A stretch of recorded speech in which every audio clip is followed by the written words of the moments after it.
প্রথমে আমার পরিচয় দিয়ে নিই। আমার নাম হলো আকিব আব্দুল্লাহ খান। আমি বুয়েটের মেকানিক্যাল ইঞ্জিনিয়ারিংয়ের থার্ড ইয়ারে আছি, এইচএসসি 16 ব্যাচ। তো এইচএসসি 16 ব্যাচ হিসাবে কিন্তু আমার এখন থার্ড ইয়ারে থাকার কথা না, অ্যাকচুয়ালি আমার ফোর্থ ইয়ারে থাকার কথা। আমার ফ্রেন্ডরা যারা অন্যান্য ইউনিভার্সিটিতে পড়তেছে, বিশেষ করে প্রাইভেটে, তারা already fourth year second semester বা ফোর্থ ইয়ার ফার্স্ট সেমিস্টারে আছে আর কি। কিন্তু আনফর্চুনেটলি আমার হলো যে আমি এখনও থার্ড ইয়ারে আছি, যদিও থার্ড ইয়ারের সেকেন্ড সেমিস্টারে। তার কারণ হলো বিভিন্ন কারণে আমাদের সেশন পিছিয়ে ছিল। তার মধ্যে একটা তোমরা জানোই আশা করি, যে আবরার মারা গিয়েছিল। আর এখন যে আমি ভিডিওটা তৈরি করতেছি, এই সময় আসলে করোনার সিচুয়েশন চলতেছে, প্যান্ডেমিক চলতেছে। সো অলরেডি 4 মাসের বন্ধ চলতেছে আর কি, তো আমি যখন ভিডিওটা তৈরি করতেছি। তো যাই হোক, আমি যেহেতু গ্রাফিক্যালি ভিডিওটা তৈরি করতেছি এবং আমার ফেস তোমরা দেখতে পাচ্ছ না, সেই জন্য আমার একটা ছবি দিলাম। আমি আনফর্চুনেটলি সানগ্লাস ছাড়া কোনো ছবি খুঁজে পাইনি। আমি সাধারণত সানগ্লাস পরেই ছবি তুলি, বেশিরভাগ ছবি আমার সানগ্লাস পরা। যাই হোক, তো তোমরা যদি আমার সাথে যোগাযোগ করতে চাও, কোনো কারণে কোনো প্রশ্ন থাকে বা কিছু, তো নিচে আমার ফেসবুক প্রোফাইলটা দেওয়া আছে, এখানে গিয়ে আমাকে মেসেজ করতে পারো। আমি যখন ফ্রি হব তখন আমি চেক করব। তো আমি জৈব রসায়ন শুরু করতেছি আজকের এই লেকচারের মাধ্যমে, এবং প্রথমে আমি নামকরণ নিয়ে আলোচনা করতে চাই। তো আজকে আমি নামকরণ নিয়ে আলোচনা করব, মেনলি জৈব যৌগের নামকরণ। তো প্রথমে আমি একটু বলি যে সাধারণত ইঞ্জিনিয়ারিং ভর্তি পরীক্ষায় কীরকম টাইপের প্রশ্ন আসে নামকরণ থেকে। শুধু ইঞ্জিনিয়ারিং না, অ্যাকচুয়ালি ভার্সিটিতেও আসলে এরকম টাইপেরই প্রশ্ন আসে। তো মোটামুটি আসলে দুইটা ভাগে ভাগ করা যায়। একটা হচ্ছে একটা গাঠনিক সংকেত দেওয়া থাকবে, যে গাঠনিক সংকেতটা থেকে তোমাকে নাম বের করতে হবে। সেই নামটা ইউপ্যাক সিস্টেমে হতে পারে অথবা ট্রিভিয়াল সিস্টেমে হতে পারে, ঠিক আছে। আর সাধারণত আমরা দেখছি যে আরেকটা যে আছে উদ্ভূত পদ্ধতি বা জাতক পদ্ধতি, সেটা দিয়ে সাধারণত প্রশ্ন কম আসে, আমি যেটা চেক করে দেখছি। ইউপ্যাক আর ট্রিভিয়াল এই দুটাতেই বেশি আসে, এবং বেশিরভাগ ক্ষেত্রে ইউপ্যাকটাই আসে, ট্রিভিয়ালটা কম আসে। সো এটা একরকম প্রশ্ন যে গাঠনিক সংখ্যা দেওয়া থাকে, এখানে বলে যে এই যৌগের নামটা কি। এই ধরনের প্রশ্নটাই আসলে বেশি আসে। তারপর আরেক ধরনের প্রশ্ন থাকে, যেটা হলো যে যৌগের নামটা দেওয়া থাকে, সেই নাম থেকে তোমাকে গাঠনিক সংকেতটা বের করতে হবে। এটা অবজেক্টিভ হোক বা সাবজেক্টিভ হোক, দুই ক্ষেত্রেই। যদিও সাবজেক্টিভে অ্যাকচুয়ালি নামকরণ থেকে প্রশ্ন আসে কম, তারপরে আসে না তা না, অবজেক্টিভে নামকরণ থেকে প্রশ্ন বেশি আসে। আর বিশেষ করে ঢাকা ইউনিভার্সিটি বা ভার্সিটির পরবর্তী পরীক্ষাতে নামকরণ থেকে প্রশ্ন মোটামুটি নামকরণ থেকে প্রতি বছর দেখা যায় 2টা বা 3টা প্রশ্ন থাকেই, ঠিক আছে। তো ঢাকা ইউনিভার্সিটির জন্য খুব ইম্পর্টেন্ট নামকরণটা। সো নামকরণটা ভালো মতো শিখলে মোটামুটি বলা যায় ঢাকা ইউনিভার্সিটিতে 1টা বা 2টা অবজেক্টিভ কনফার্ম। এবং ঢাকা ইউনিভার্সিটিতে নামকরণ থেকে বেশি কঠিন প্রশ্ন আসে না। কঠিন প্রশ্ন আসলে বুয়েট বা বিভিন্ন ইঞ্জিনিয়ারিং ইউনিভার্সিটিতে কঠিন আসে। তো আমি আজকে নামকরণ নিয়ে মোটামুটি ডিটেইলসে আলোচনা করব, এবং যদি তোমরা ভালো মতো মনোযোগ দিয়ে ক্লাসগুলো করো এবং আমার সাথে সাথে আমি যেগুলো প্র্যাকটিস করাবো, যেগুলো দেখাবো, সেগুলো তোমরা নিজের সাথে সাথে প্র্যাকটিস করো, তাহলে আশা করি তোমাদের নামকরণ যদি এইচএসসিতে ক্লিয়ার নাও থাকে, এখন তোমাদের ক্লিয়ার হয়ে যাবে, এবং তোমরা ইঞ্জিনিয়ারিং ভর্তি পরীক্ষার বা বিভিন্ন ভর্তি পরীক্ষার প্রশ্নগুলো সলভ করার ক্যাপাবিলিটি অর্জন করে ফেলবে, ঠিক আছে। তো প্রথমে আমি একটা কথা বলি, সেটা হলো যে নামকরণ তোমরা সাধারণত যেই সিস্টেমে শিখছো বা বইতে যেভাবে দেওয়া আছে বা টিচাররা যেভাবে শিখেছে, আমি একটু ভিন্নভাবে শিখাতে চাচ্ছি।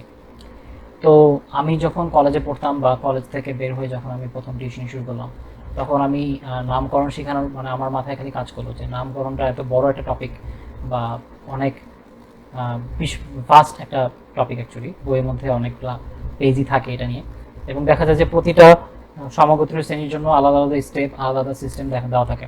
তো আমি একটা সিস্টেম বের করলাম যে হ্যাঁ, এভাবে কীভাবে শেখানো যায়, কীভাবে শেখালে স্টুডেন্টরা সহজে শিখতে পারবে বা জিনিসটাতে সময়ও কম লাগবে।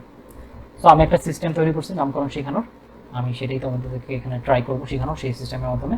এই সিস্টেমে জাস্ট তোমাদের একটা ফরম্যাট যদি তোমরা শিখো, এবং সেই ফরম্যাট দিয়ে তোমরা অ্যাকচুয়ালি সব ধরনের সমগোত্রীয় শ্রেণীর নামকরণ একসাথে শিখে ফেলতে পারবা। আলাদা করে প্রতিটার জন্য নতুন নতুন করে স্টেপ বা নতুন নতুন সিস্টেম শেখা দরকার নেই। তো একটা জেনারেল ফরম্যাট শেখাবো, ওটা দিয়ে তোমরা মোটামুটি সবগুলোই শিখতে পারবা।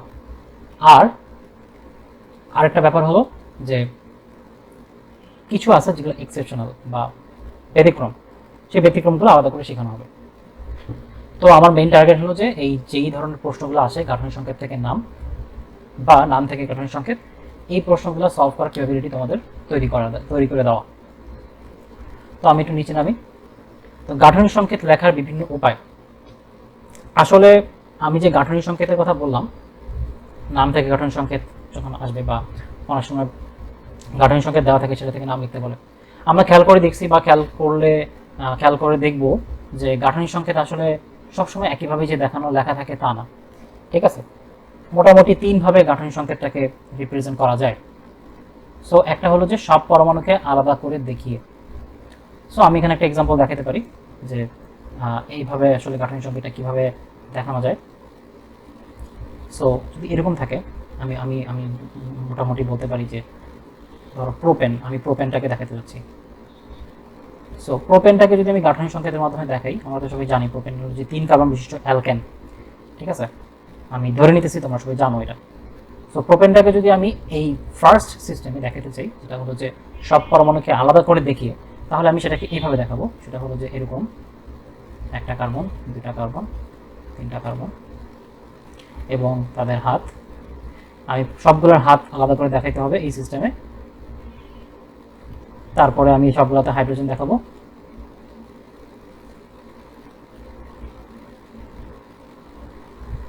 সো এটা হলো ফার্স্ট সিস্টেম, যে সবগুলোকে আলাদা করে দেখানো। তো এই গাঠনিক সংকেতটা অ্যাকচুয়ালি সবচেয়ে ডিটেইলস বা এইভাবে গাঠনিক সংকেতটা দেখালে সব একবারে প্রতিটা বন্ধন কিভাবে কার সাথে যুক্ত আছে সব ক্লিয়ারলি দেখা যায়। কিন্তু সাধারণত ব্যবহার করার ক্ষেত্রে এই গাঠনিক সংকেতটা কনভেনিয়েন্ট না। অনেক ক্ষেত্রে দেখা যায় যে এইভাবে করতে গেলে অনেক বড় দেখা যাবে, অনেক জটিল দেখা যাবে। সো সেই জন্য আরও দুইভাবে আসলে গাঠনিক সংকেতটা দেখানো যেতে পারে। ঠিক আছে, সো সেকেন্ড সিস্টেমটা হলো যে সব কার্বন পরমাণুকে আলাদা করে দেখি, মানে আমি সবগুলো পরমাণুকে আলাদা করে দেখাবো না, জাস্ট কার্বন পরমাণুগুলোকে আলাদা করে দেখাবো। এই সিস্টেমে আমি আলাদা আলাদা করে পার্টগুলো দেখা যাবে যে তাদেরকে আমি আণবিক সংকেতের মতো করে দেখাচ্ছি। আমি একটা এক্সাম্পল দিই। তো এই সিস্টেমে যদি আমি প্রোপেনকে দেখাই, সো আমি যদি আবার এখানে প্রোপেনটাকে দেখানোর চেষ্টা করি, প্রোপেন। সো আমার প্রোপেনটা এই ক্ষেত্রে আমি দেখাবো এভাবে, CH3 CH2 CH3। Third system হলো যে প্রতিস্থাপক বা একযোজী মূলক সমূহকে আলাদা করে দেখিয়ে। আচ্ছা, প্রতিস্থাপক বলতে আমি অ্যাকচুয়ালি এখানে বোঝাচ্ছি যে যেগুলো একযোজী মূলক সেগুলোকে আসলে প্রতিস্থাপক হিসেবে আমি আসলে বলি, মানে আমরা আসলে সেটাকে প্রতিস্থাপক বলে থাকি। যেগুলো হলো একযোজী মূলক, যেরকম CH3 একটা প্রতিস্থাপক হতে পারে, Cl বা ক্লোরো একটা প্রতিস্থাপক হতে পারে, Br বা ব্রোমো একটা প্রতিস্থাপক হতে পারে। তো এইটা আসলে আমরা যদি এই সিস্টেমে প্রোপেনকে দেখাই, তাহলে প্রোপেনটা ঠিক আগের 2 নম্বরের মধ্যে হবে। সো এই সিস্টেমে দেখানোর জন্য আমাকে আরেকটু উচ্চতর একটা অ্যালকেন আমাকে এক্সাম্পল হিসেবে চুজ করতে হবে। সো আমি ফর এক্সাম্পল আমি তোমাকে আমি যদি দেখাই হেপটেন।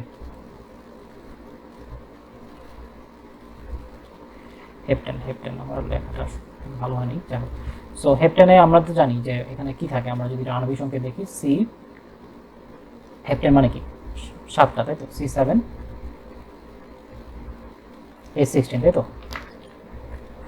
সো এটাকে যদি আমি 3 নাম্বার সিস্টেমে দেখাই, তাহলে আমি কি করব, আমি ফার্স্টে CH3 লিখব। তারপরে আমি যেটা করব, আমার যদি 7টা হয় কার্বন, তাহলে দুই পাশে 2টা কার্বন বাদ দিলে আমার মাঝখানে থাকে 5টা কার্বন। আমি মাঝখানের 5টা কার্বনকে একসাথে দেখা দিব। আমি এখানে CH2 লিখে ব্র্যাকেট দিয়ে আমি এখানে দেখা দিব 5 এবং এখানে আমি লিখে দিব CH3। সো এটা হলো যে আরেকটা সিস্টেম দেখানোর। সো অনেক সময়, বেশিরভাগ ক্ষেত্রেই আমাদের নামকরণ যখন আমাদেরকে গাঠনিক সংকেত থেকে নামকরণ করতে হয়, এই যে একবারে ফার্স্ট টাইম যেটা বললাম যে নাম থেকে গাঠনিক সংকেত, গাঠনিক সংকেত থেকে নাম, বেশিরভাগ ক্ষেত্রে আমাদের থার্ড সিস্টেমে দেওয়া থাকে, যার কারণে আমাদের গাঠনিক সংকেতটাকে বুঝতে আমাদের একটু কষ্ট হয়। কারণ থার্ড সিস্টেমে দেওয়া থাকলে জিনিসটা অ্যাকচুয়ালি পুরোপুরি ক্লিয়ারলি বোঝা যায় না অ্যাকচুয়ালি যে কীরকম আছে ব্যাপারটা। ঠিক আছে, সো মোটামুটি এইটাই হলো যে বেশিরভাগ ক্ষেত্রে দেওয়া থাকে। সো আমাদের শিখতে হবে যে এইটা থেকে কিভাবে আমাদের একবার 1 নম্বরের অবস্থায় চলে যাওয়া যায়। ঠিক আছে, বা 1 নম্বরের অবস্থায় না গেলেও 2 নম্বরের অবস্থায়, এখান থেকে যদি আমরা 2 নম্বরের অবস্থায় চলে যাই তাহলে আমাদের নামকরণটা করতে একটু সুবিধা হবে। সো আমরা নামকরণের একটা পর্যায়ে আমরা শিখবো যে কিভাবে এই থার্ড স্টেপ থেকে সেকেন্ড স্টেপে আসা যায়। তো আমরা এখন দেখি নামকরণের বিভিন্ন পদ্ধতি। আশা করি তোমরা এইচএসসিতে এটা জেনে আসছো। তারপরে আমি আবার একটু বলি যে জৈব যৌগের নামকরণের অ্যাকচুয়ালি 3 ধরনের পদ্ধতি এই পর্যন্ত ছিল। ঠিক আছে, এখন পর্যন্ত একটা হলো যে প্রচলিত পদ্ধতি বা ট্রিভিয়াল সিস্টেম ইংলিশে বলে, একটা হলো উদ্ভূত বা জাতক পদ্ধতি যেটাকে বলা হয় ডিরাইভড সিস্টেম, একটা হলো ইউপ্যাক পদ্ধতি বা ইউপ্যাক সিস্টেম, যেটা হলো যে এখন প্রতিষ্ঠিত, ঠিক আছে। এখন এই পদ্ধতিতে আসলে মোটামুটি সব যৌগিক নামকরণ করা হয়, ঠিক আছে। সো এটা হলো যে ইউপ্যাক সিস্টেম। আচ্ছা, এখানে আমার লেখাটা কেমন জানি দেখাতেছে, সেটা আমি যদি কালো করে দিই।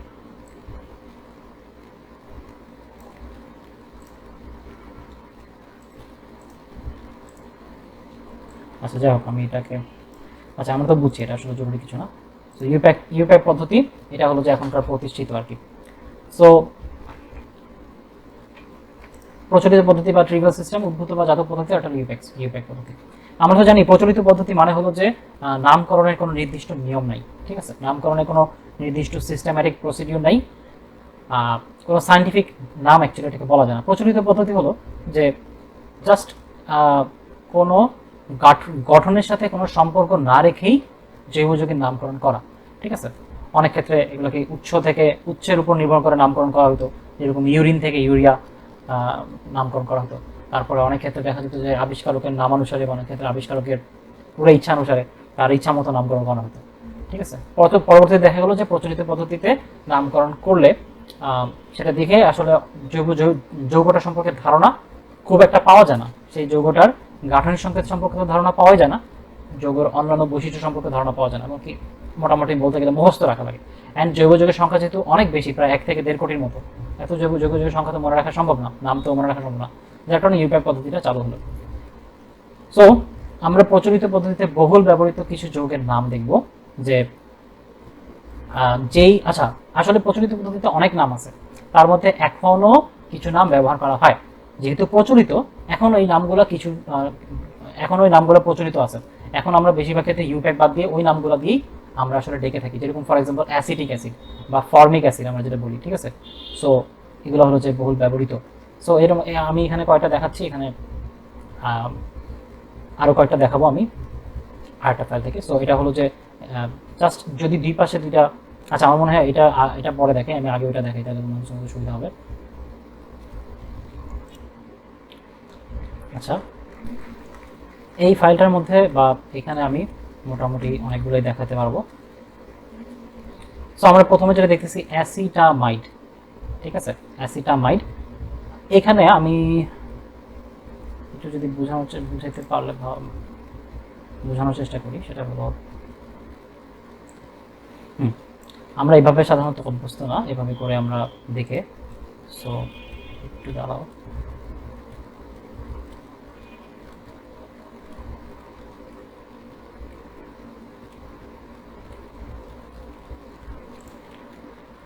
আচ্ছা, তো আমাদের এখানে যে এমি জিনিসটা লেখা আছে, এই এমি মানে হলো যে মিথাইল মূলক, ঠিক আছে, এটার মানে হলো মিথাইল মূলক। সো আমরা যদি এভাবে চিন্তা করি, এটা মিথাইল মূলকের সাথে, এবং এই যে কর্নারটা আছে এটা হলো যে এটা দিয়ে একটা কার্বন বোঝাচ্ছে। সো সো জিনিসটা অ্যাকচুয়ালি এরকম যে CH3CNH2, ঠিক আছে। সো এই জিনিসটাকে আর কি এভাবে করে লেখানো হয়েছে। সো আমরা দেখতেছি যে এখানে দুইটা কার্বন আছে। সো 2 কার্বন বিশিষ্ট অ্যামাইড যৌগ যেটা, সেটাকে তো আমরা নর্মালি ইউপ্যাক সিস্টেমে বলি ইথানামাইড, তাই তো। এটাকে আমরা ইথানামাইড বলে অভিহিত করে থাকি, কিন্তু এটাকে আমরা ট্রিভিয়াল সিস্টেমে বলা হয় অ্যাসিটামাইড। তো আমরা খেয়াল করে দেখতেছি এই শব্দটা যদি থাকে, অ্যাসিটা বা অ্যাসি, এটা হলো যে সাধারণত 2 কার্বন বিশিষ্ট যৌগের ক্ষেত্রে থাকে। যদিও এটা আমরা দেখবো যে ইয়ার ক্ষেত্রে, কিটনের ক্ষেত্রে একটু ব্যতিক্রম। So acetic acid, ethanoic acid, ঠিক আছে, এই যে মিথাইল গ্রুপ, তার সাথে COH থাকলে সেটা হলো ইথানিক অ্যাসিড বলে নর্মালি। এটা ট্রিভিয়াল নেম হলো যে অ্যাসিটিক অ্যাসিড। তারপরে আমরা দেখতেছি যে প্রোপানন, যেটা খেয়াল করে দেখছো, আমি যেটা বলছিলাম যে অ্যাসি শব্দটা সাধারণত থাকে হলো 2 কার্বনের ক্ষেত্রে, কিন্তু কিটনের ক্ষেত্রে এখানে আমরা দেখতেছি 3 কার্বনের ক্ষেত্রে জিনিসটা আছে। সো এখানে একটা মিথাইল মূলক, এখানে একটা মিথাইল মূলক, এখানে একটা সি, মানে এখানে কার্বন 3টা। সো এই যে প্রোপানন, এই প্রোপাননটা ট্রিভিয়াল নেম হলো অ্যাকচুয়ালি অ্যাসিটন। তো আমি চাই যে তোমরা এই জিনিসগুলো মুখস্থ করে ফেলো, এই জিনিসগুলো নোট করে রাখো খাতার মধ্যে, কারণ এগুলা পরীক্ষায় ক্রমাগত আসে, ঠিক আছে। সো এরপরে হলো যে অ্যাসিটোনাইট্রাইল,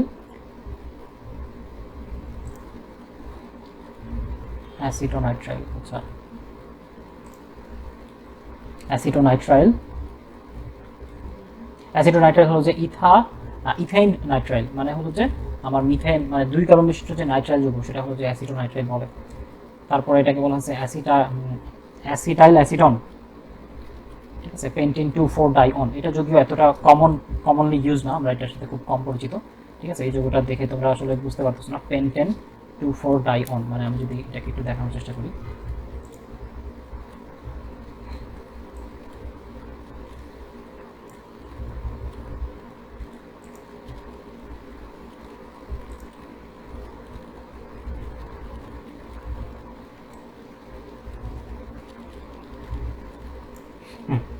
সো এই জিনিসটা এরকম হবে অ্যাকচুয়ালি। এটা হলো যে এখানে একটা কার্বন, এখানে একটা কার্বন,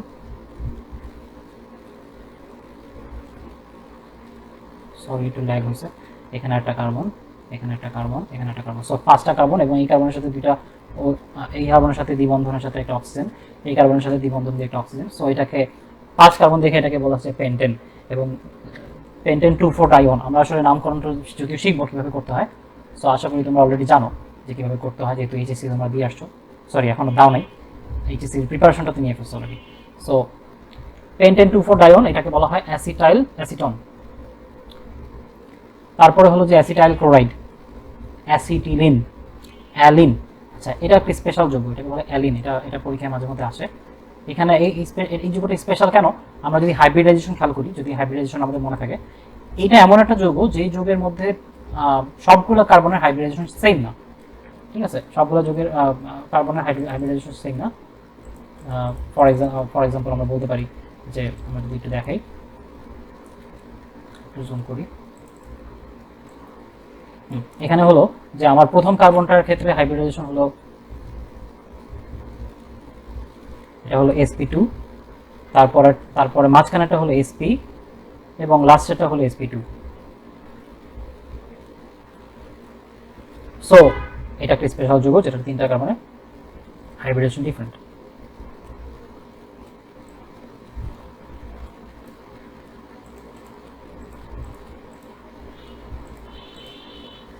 সো আমরা অ্যানিলিন চিনি, এটা হলো অ্যানিলিন, এটা হলো অ্যানিসল। এটার কোনো ট্রিভিয়াল সিস্টেমের নামকরণ, এটার কোনো ইয়া নাই, ইউপ্যাকের সাথে কোনো রিলেশন নাই, অ্যানিসল।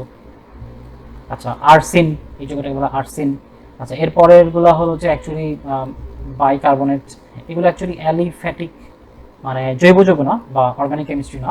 সো এগুলো আমরা স্কিপ করতে পারি। সো আমি এগুলোকে আপাতত না বলতেছি, তোমরা চাইলে পড়তে পারো।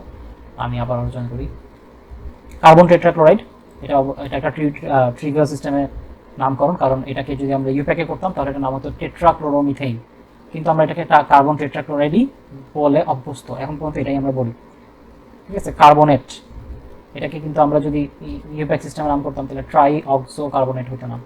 ক্লোরোফর্ম, ঠিক আছে, এটাকে কিন্তু ট্রাইক্লোরোমিথেন বলে। এটা একটা সুন্দর একটা যৌগ, 18 ক্রাউন 6। এটা একটা কি বলে এটাকে, সাইক্লিক যৌগ অ্যাকচুয়ালি। কিউমিন, কিউমিন, এখানে হলো যে একটা কার্বন আছে, এখানে একটা কার্বন আছে, এবং একক বন্ধনে যুক্ত।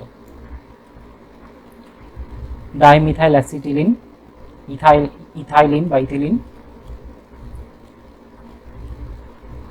Ethylene diamine, ethylene glycol, formaldehyde, formamide, formic acid, hydrogen sulphide. এটা আসলে অর্গানিক না, সো এটা আমরা আপাতত বাদ দিতেছি। আইসোপ্রোপাইল, এটা হলো যে অ্যাকচুয়ালি একটা মূলক। ঠিক আছে, আইসোপ্রোপাইল এটা কিন্তু খুবই ব্যবহৃত হয়, আইসোপ্রোপাইল অ্যালকোহল বলা হয়, CHME2। ঠিক আছে, জিনিসটা আমি যদি একটু ভালো মতো দেখাই তাহলে জিনিসটা এরকম টাইপের।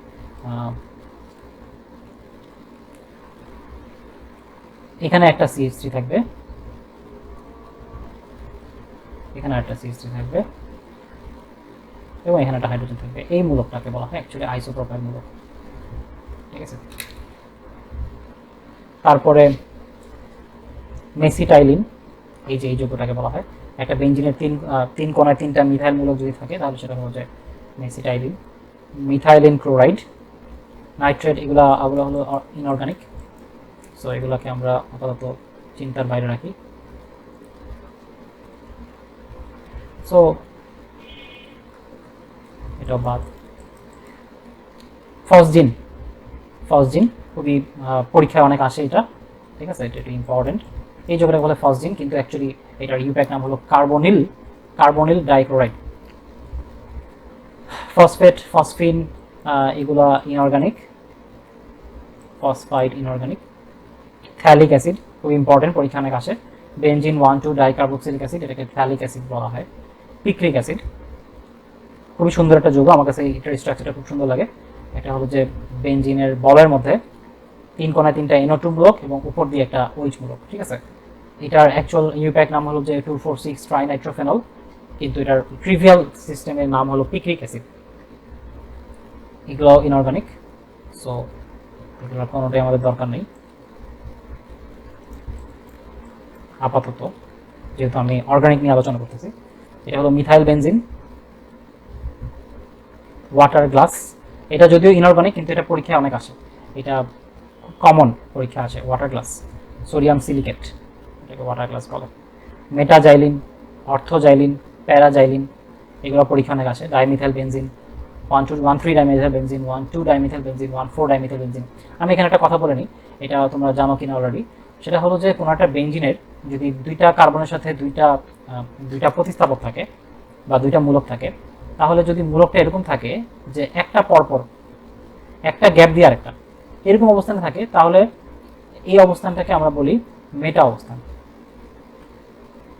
আর যদি থাকে এরকম যে জাস্ট পরপর, মানে কোনো স্কিপ নাই, এর আগেটা কিন্তু একটা স্কিপ করেছিল, জাস্ট পাশাপাশি, তাহলে আমরা সেটাকে বলবো অর্থ অবস্থান। মানে দুইটার পারস্পরিক অবস্থানটাকে আমরা বলবো অর্থ, ঠিক আছে। এটা আসলে দেখা যেতেছে না।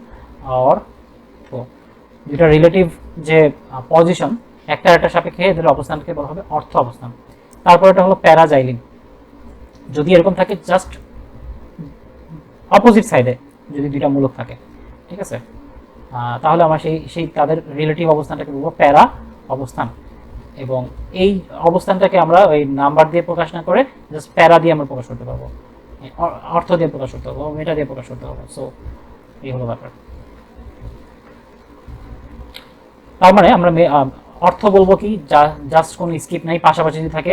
মেটা বলবো যদি একটা স্কিপ করে তারপর যাওয়া হয়। আর আমরা প্যারা বলবো যদি দুইটা স্কিপ করে তারপর বসে, তাহলে সেটা প্যারা অবস্থান। এটাকে নাম্বার দিয়ে বলতে গেলে আমরা প্রথমটাকে যদি 1 দিই, তাহলে এটা হলো যে 1,3 dimethyl benzene, 1,2 dimethyl benzene, 1,4 dimethyl benzene.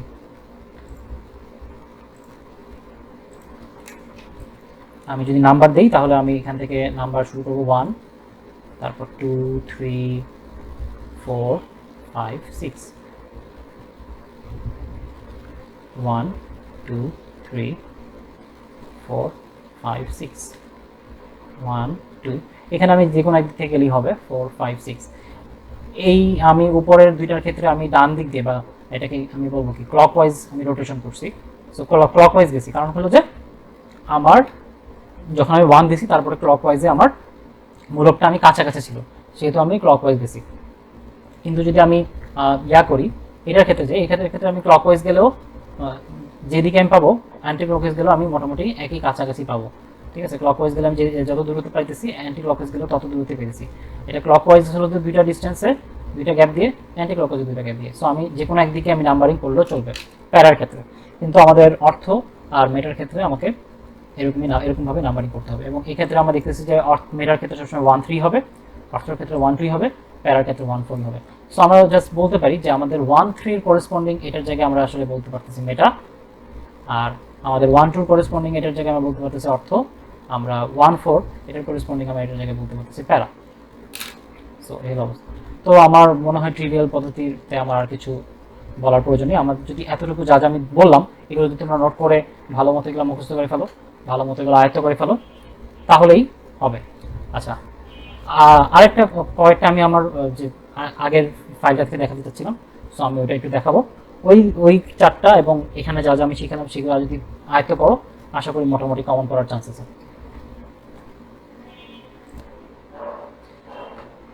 আচ্ছা, এখানে আরো চারটা আমি দেখাচ্ছি, যেটা হলো যে আমাদের আমার আগে যেখান থেকে আমি দেখাইছিলাম ওইখানে ছিল না। তো এটা হলো যে ডাইকার্বক্সিলিক অ্যাসিড, মানে দুই পাশে যদি দুইটা কার্বক্সিলিক অ্যাসিডের মূলক থাকে বা কার্বক্সিল মূলক থাকে, সেই ক্ষেত্রে যদি এরকম থাকে যে 4 কার্বন বিশিষ্ট, এবং আমরা একটু খেয়াল করে দেখতে পেতেছি যে এখানে গাঠনিক সংকেতটা কি, ওই যে থার্ড সিস্টেমে কিন্তু দেখাচ্ছে, যে আমি যে থার্ড সিস্টেমে দেখাইছিলাম এই সিস্টেমে দেখানো।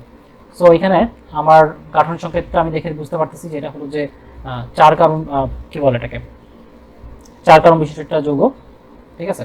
এটাকে আমরা নর্মালি ইউপ্যাক সিস্টেমে আমরা কি বলতাম, এটাকে আমরা নর্মালি ইউপ্যাক সিস্টেমে বলতাম যে এখানে যেহেতু 4 কার্বন, বিউটেন ডাইওইক অ্যাসিড বলতাম, ঠিক আছে, বিউটেন ডাইওইক অ্যাসিড।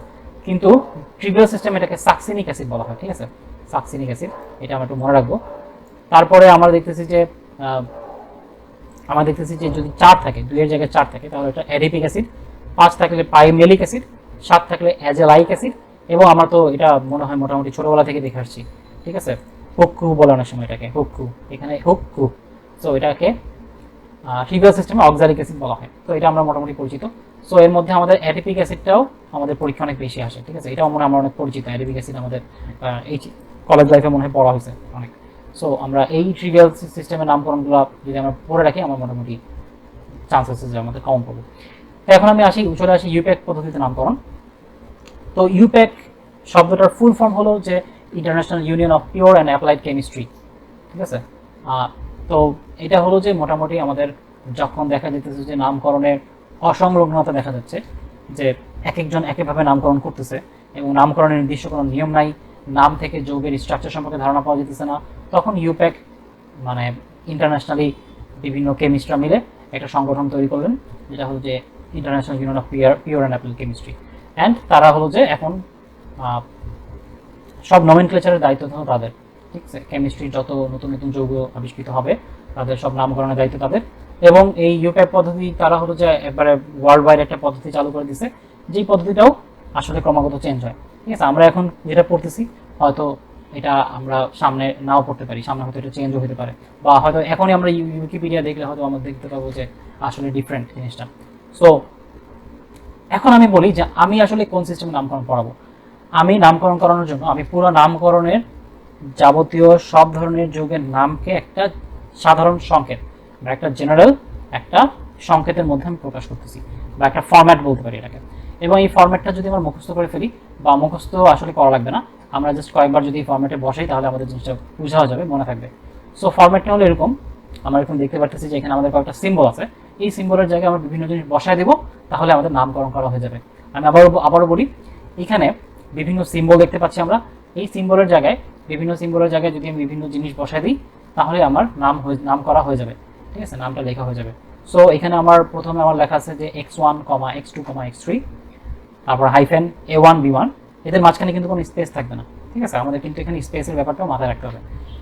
তারপরে a1, b1 এর পরে হাইফেন দিয়ে আবার y1, y2, y3, আবার হাইফেন দিয়ে a2, b2, c, এদের মাঝখানে কোনো গ্যাপ নাই, হাইফেন দিয়ে z1, তারপরে হাইফেন দিয়ে f1, d1, হাইফেন দিয়ে z2, হাইফেন দিয়ে f2, d2, এবং এরপরে কিন্তু একটা স্পেস আছে, আমরা কিন্তু খেয়াল করলে দেখতে পাবো যে এখানে কিন্তু একটা স্পেস আছে, এবং এরপর হলো ই। এখানে আমাদের সব সমগোত্রীয় শ্রেণীর নাম কি আমি এই জেনারেল ফরম্যাটের মধ্যে প্রকাশ করতে পারি। এখন একটা কিছু সমগোত্রীয় শ্রেণীর ক্ষেত্রে দেখা যাবে যে কিছু জিনিস থাকবে না, যেরকম ই, যেটা ই হলো যে সব যৌগের নামকরণের ক্ষেত্রে থাকে না, দেখা যায় যে কার্বক্সিলিক অ্যাসিড যখন আমরা করি সেক্ষেত্রে এটা পাওয়া যায়, বা অ্যামিন যখন করি তখন সেটা পাওয়া যায়, এরকম আর কি। তো সবই যে সবগুলোর ক্ষেত্রে লাগবে তা না, যেটা ক্ষেত্রে লাগে। এখন আমরা দেখি এগুলো দিয়ে কি বুঝায়, বা আমরা এগুলোর জায়গায় কোনটার জায়গায় কি বসাবো অ্যাকচুয়ালি। তো প্রথমত আমি দেখি x1, x2, x3 বা y1, y2, y3 জায়গায় আমার আসলে কি বসানো লাগবে, বা এটা আসলে কি রিপ্রেজেন্ট করতেছে। আচ্ছা, এটা হলো মূল কার্বন শিকলের বিভিন্ন অবস্থানে থাকা একই প্রতিস্থাপক সমূহের অবস্থান সূচক সংখ্যা। আমি আবার বলি, মূল কার্বন শিকলের বিভিন্ন অবস্থানে থাকা একই প্রতিস্থাপক সমূহের অবস্থান সূচক সংখ্যা। এখানে স্টার লেখা আছে শুধুমাত্র একাধিক প্রতিস্থাপকের জন্য প্রযোজ্য। আচ্ছা, আমি শিওর তোমরা কিছুই বুঝো নাই, কারণ হলো যে আসলে এটা এক্সাম্পল ছাড়া বোঝানোটা কঠিন। তো আমি একটা এক্সাম্পল দিই।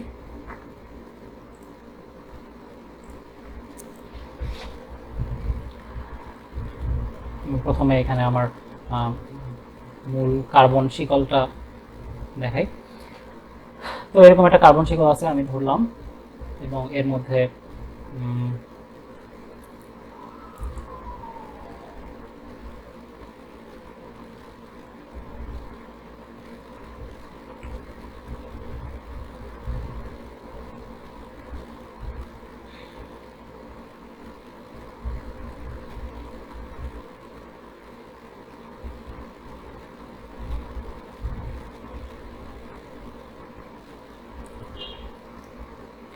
তো আমি ধরলাম যে এখানে আমার এই কার্বনের সাথে একটা প্রতিস্থাপক আছে, এখানে একটা CH3 আছে, এখানে একটা CH3 আছে,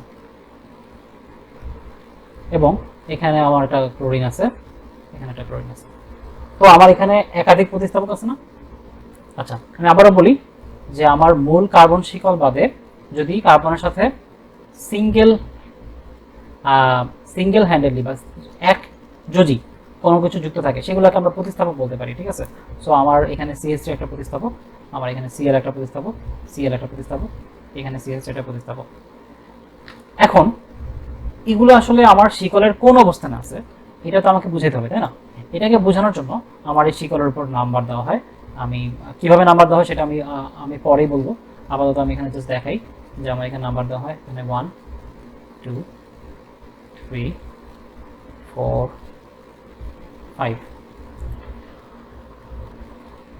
1 2 3 4 হবে। আচ্ছা, অ্যাকচুয়ালি এরকম হবে না, এরকম হবে, এখান থেকে হবে 1 2 3 4 5। এখন আমি যে আমার যে 2 নাম্বার কার্বনের 2টা CH3 আছে এই জিনিসটা হলো যে আমি এখানে বুঝাতে পারবো। সো আমি এই জিনিসটাকে এইভাবে লিখতে পারবো যে 4, 5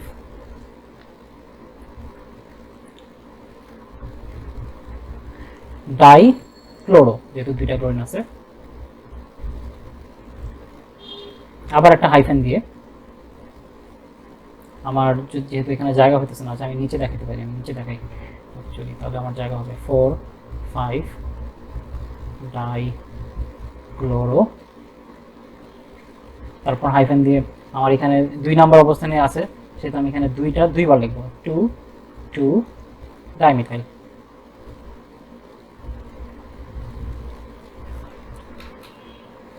ডাইমিথাইল এবং নামটা হবে অ্যাকচুয়ালি পেন্টেন। তো আমরা পরের জিনিসটা আমরা পরে দেখব, এই জিনিসটা আমাদের আপাতত চিন্তা করার দরকার নেই। কিন্তু আমরা এখানে বুঝতেছি যে এই যে x1 x2 x3 যে আমি দেখাচ্ছিলাম, এই যে x1 x2 x3 জায়গায় আমার এখানে যে 3টাই থাকতে হবে কথা না, এখানে আমার 2টা আছে। সো আমার এখানে আমি 4 5, সরি আমি আসলে এখানে ভুল করছি, এটা 3 4 হবে, ঠিক আছে? এটা আসলে 3 4 হবে, 3 4 ডাইক্লোরো। সো এখানে 3 4টাই হলো যে আমাদের সেই x1 আর x2, ঠিক আছে? আর এখানে 2 2 এটা হলো যে আমাদের y1 y2। সো আমাদের ফরম্যাটের এই জিনিসটা বুঝে গেলাম, এবং A1 B1 আমরা কিন্তু এখানে গেস করতে পারতেছি। এখানে আমাদের A1 হলো ডাই, B1 হলো ক্লোরো, A2 হলো ডাই, B2 হলো মিথাইল। সো আমার হলো যে x1 x2 x1 x2 A1 B1 y1 y2 A2 B2। তারপরের পার্টটা আমরা পরে দেখতেছি। এরপর আমরা দেখি A1 আর A2 দিয়ে অ্যাকচুয়ালি কি বোঝায়, ঠিক আছে? A1 আর A2 আমরা এখানে দেখতে পাইতেছি যে মূল শিকলের সাথে যুক্ত একাধিক প্রতিস্থাপকের সংখ্যাবাচক শব্দ। যদি একই প্রতিস্থাপক একাধিকবার না থাকে তাহলে কিন্তু এটা আমার দরকার নেই, লেখো দেখা আছে যে শুধুমাত্র একই প্রতিস্থাপক একাধিকবার উপস্থিত থাকলে প্রযোজ্য। আমরা উপরের যে এক্সাম্পলটা দেখেছি এখানে কিন্তু আমাদের একই প্রতিস্থাপক একাধিকবার আছে, যেরকম CH3টা 2বার আছে। সো আমার এখানে ডাই মিথাইল হয়েছিল, ঠিক আছে? ডাই শব্দটা আসছিল, এখানে ডাই শব্দটাই কিন্তু আমার কি বলে A2, তাই তো? আমি যদি এখানে একটু দেখাই, এখানে আমার আমার সরি কলমটা উল্টা করে তুলছিলাম। সো এখানে হলো যেটা আমার x1, এটা হলো x2, এই ডাইটা হলো যে A1, ক্লোরোটা হলো B1, এটা হলো y1, এটা হলো y2, এটা হলো A2, এটা হলো B2। সো আমার যদি ক্লোরিন 2টা না থাকতো তাহলে কিন্তু আমার এখানে ইয়া হতো না, ডাই কথাটা আমার বলা লাগতো না, তাই তো? মিথাইল 2টা না থাকলে আমার কিন্তু ডাই কথাটা বলা লাগতো না। সো এই হলো ব্যাপার। এবং আমরা তো বুঝতেছি যে 2টা হলো ডাই, 3টা হলো ট্রাই, 4টা হলো টেট্রা, 5টা হলো পেন্টা, এরকম করেই আমাদের এই A1 আর A2 জায়গায় আমাদের বসবে। সো আমি একটা এক্সাম্পল যদি দেখাই, যেটা হলো যে আমাদের ইয়া নাই, কি বলে, একই প্রতিস্থাপক একাধিকবার নাই, ঠিক আছে? তাহলে আমরা কি হয় ব্যাপারটা সেটা যদি আমি দেখাতে পারি। সো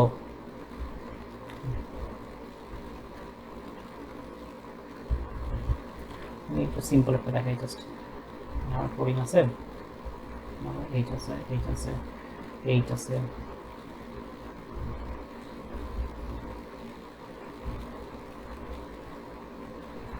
সো আমি এখানে দেখতে পাইতেছি যে আমি যদি নাম্বার দিই তাহলে আমার এখানে হলো 1 2 3, তো আমার দেখতেছি 2 নাম্বার কার্বনে ক্লোরিন আছে, ঠিক আছে। সো আমি এটাকে বলতে পারবো কি 2 ক্লোরো প্রোপেন। সো আমি দেখতেছি যে আমার এখানে ডাই কথাটা বলা রাখলো না, বা এখানে A1 এর ব্যাপারটা আসে নাই। আমি যদি এখানে আবার একটু ট্র্যাক করি তাহলে আমার এটা হয়তো দেখতেছি কি x1, তারপরে এখানে হইতেছে কি A1, সরি B1, আমাদের কিন্তু এখানে A1টা নাই, এটা হলো B1, এবং পরের পার্টটা আমি এখন শিখিনি, সো এটা আমি পরে বলতেছি। সো আমি বুঝলাম যে আসলে আমাদের এখানে যদি আবার একটু খেয়াল করি x1 x2 x3 a1 b1 y1 y2 y3 a2 b2 b actually কি বোঝাচ্ছে, ঠিক আছে। আমি এখানে x1 x2 x3 জাস্ট দিয়েছি তিনটা, তার মানে এই না যে এখানে তিনটেই থাকতে হবে, এখানে একটা থাকতে পারে, দুটো থাকতে পারে, তিনটা থাকতে পারে, চারটা থাকতে পারে, y1 y2 y3 এখানেও যে কোনো সংখ্যকই থাকতে পারে, ঠিক আছে। কোনটা দ্বারা কি বোঝাচ্ছে আমি হয়তো জিনিসটা বুঝে ফেললাম, যে আমরা যদি নাম করতে চাই, নাম লিখতে চাই, তো আমরা এই ফরম্যাটের মধ্যে জাস্ট আমরা প্রতিস্থাপন করে ফেলবো। এরপর যদি আমি আগে b1 b2 দ্বারা কি বোঝায়, আমি অলরেডি b1 b2 বুঝে ফেলছি যে b1 b2 হলো যে মূল কার্বন শিকলের নির্দিষ্ট অবস্থানে অবস্থিত প্রতিস্থাপক নির্দেশক পূর্বপদ। মূল কার্বন শিকলের যে বিভিন্ন অবস্থানে আমরা দেখতেছি যে প্রতিস্থাপক আছে, সেই প্রতিস্থাপকটাকে নির্দেশ করার জন্য একটা শব্দাংশ বা একটা প্রিফিক্স, যেটা হলো যে আমরা দেখতেছি ক্লোরিনকে নির্দেশ করার জন্য আমরা ইউজ করতেছি ক্লোরো, মিথাইলকে প্রকাশ করার জন্য কি বলে এই যে CH3 কে প্রকাশ করার জন্য আমরা বিটুর জায়গায় বসাচ্ছি মিথাইল, ঠিক আছে। এরকম আমাদের এই প্রতিস্থাপককে প্রকাশ করার জন্য বিভিন্ন শব্দাংশ ব্যবহার করা হয়, এগুলোকে বলা হয় প্রিফিক্স বা পূর্বপদ, ঠিক আছে। তো কোনটার জন্য কি প্রিফিক্স ব্যবহার করব, এটা একটা বড় প্রশ্ন, বা আবার আমরা কি সবগুলাকেই প্রিফিক্স হিসেবে ব্যবহার করব কিনা, এটা আরেকটা প্রশ্ন। সো এই দুইটা প্রশ্নের অ্যান্সার আমি একটু সামনেই দিব। এখানে স্টার্ট দিয়ে একটা কথা আমি লিখছি, সেটা হলো যে মূল কার্বনের সাথে যুক্ত মূলক সমূহের মধ্যে শুধুমাত্র কার্বন কার্বন দ্বিবন্ধন, কার্বন কার্বন ত্রিবন্ধন এবং সবচেয়ে প্রায়োরিটি এর মূলক। আমি যদি এটাকে একটু আলাদা করি তাহলে মনে হয় একটু ভালো হবে। এটাকে বোল্ড করলাম, এটাকে অন্য একটা ফন্ট দিয়ে দেখাই, লাল দিয়ে দেখি। আমরা আমি তিনটা জিনিস আমি একটু আলাদা করবো, সেটা হচ্ছে কার্বন কার্বন দ্বিবন্ধন যদি থাকে, কার্বন কার্বন ত্রিবন্ধন যদি থাকে, এবং আমার যতগুলো মূলক আছে এর মধ্যে যেই মূলকটা সবচেয়ে প্রায়োরিটি সবচেয়ে বেশি, এই তিন ধরনের জিনিস ছাড়া বাকি সবগুলোকে আমরা প্রতিস্থাপক হিসেবে ধরবো, বা আমরা সেটাকে B1 বা B2 হিসেবে ধরবো। তার মানে আমি আবারও বলি, মূল কার্বন শিকল যদি থাকে, কার্বন শিকলের সাথে যুক্ত আমরা এই পর্যন্ত এক্সাম্পলে যেগুলো দেখছি সের মধ্যে কিন্তু লাল অংশ আমাদের একটাও আসেনি, ঠিক আছে। আমাদের দ্বিবন্ধনও ছিল না, ত্রিবন্ধনও ছিল না, আমাদের যেগুলো ছিল এর মধ্যে হাই প্রায়োরিটির কোনো মূলকও ছিল না। সো আমাদের সবগুলো কিন্তু আমাদের ইয়াও হয়েছিল, কি বলে, জাস্ট আমরা প্রতিস্থাপক বা B1 B2 জায়গায় বসেছিলাম। তো এখন আমরা এই জিনিসটা একটু বুঝি, আসলে প্রায়োরিটি কখন আমরা বুঝবো যে কোনটা সবচেয়ে বেশি প্রায়োরিটি, এটা আমরা কিভাবে বুঝবো। এটা হলো যে কখন কোন প্রতিস্থাপক বসবে, বা কোন প্রতিস্থাপকের জন্য কোন শব্দাংশ আমরা ব্যবহার করবো, বা কোন প্রিফিক্স আমরা ব্যবহার করবো। তো এটার জন্য আমি এখানে একটা চার্ট নিয়ে আসছি, ইন্টারনেটে এই চার্টটা খুব সুন্দরভাবে ছিল। সো আমি একটু জুম করি, তোমাদের হয়তো বুঝতে সুবিধা হবে। একটু জুম করি।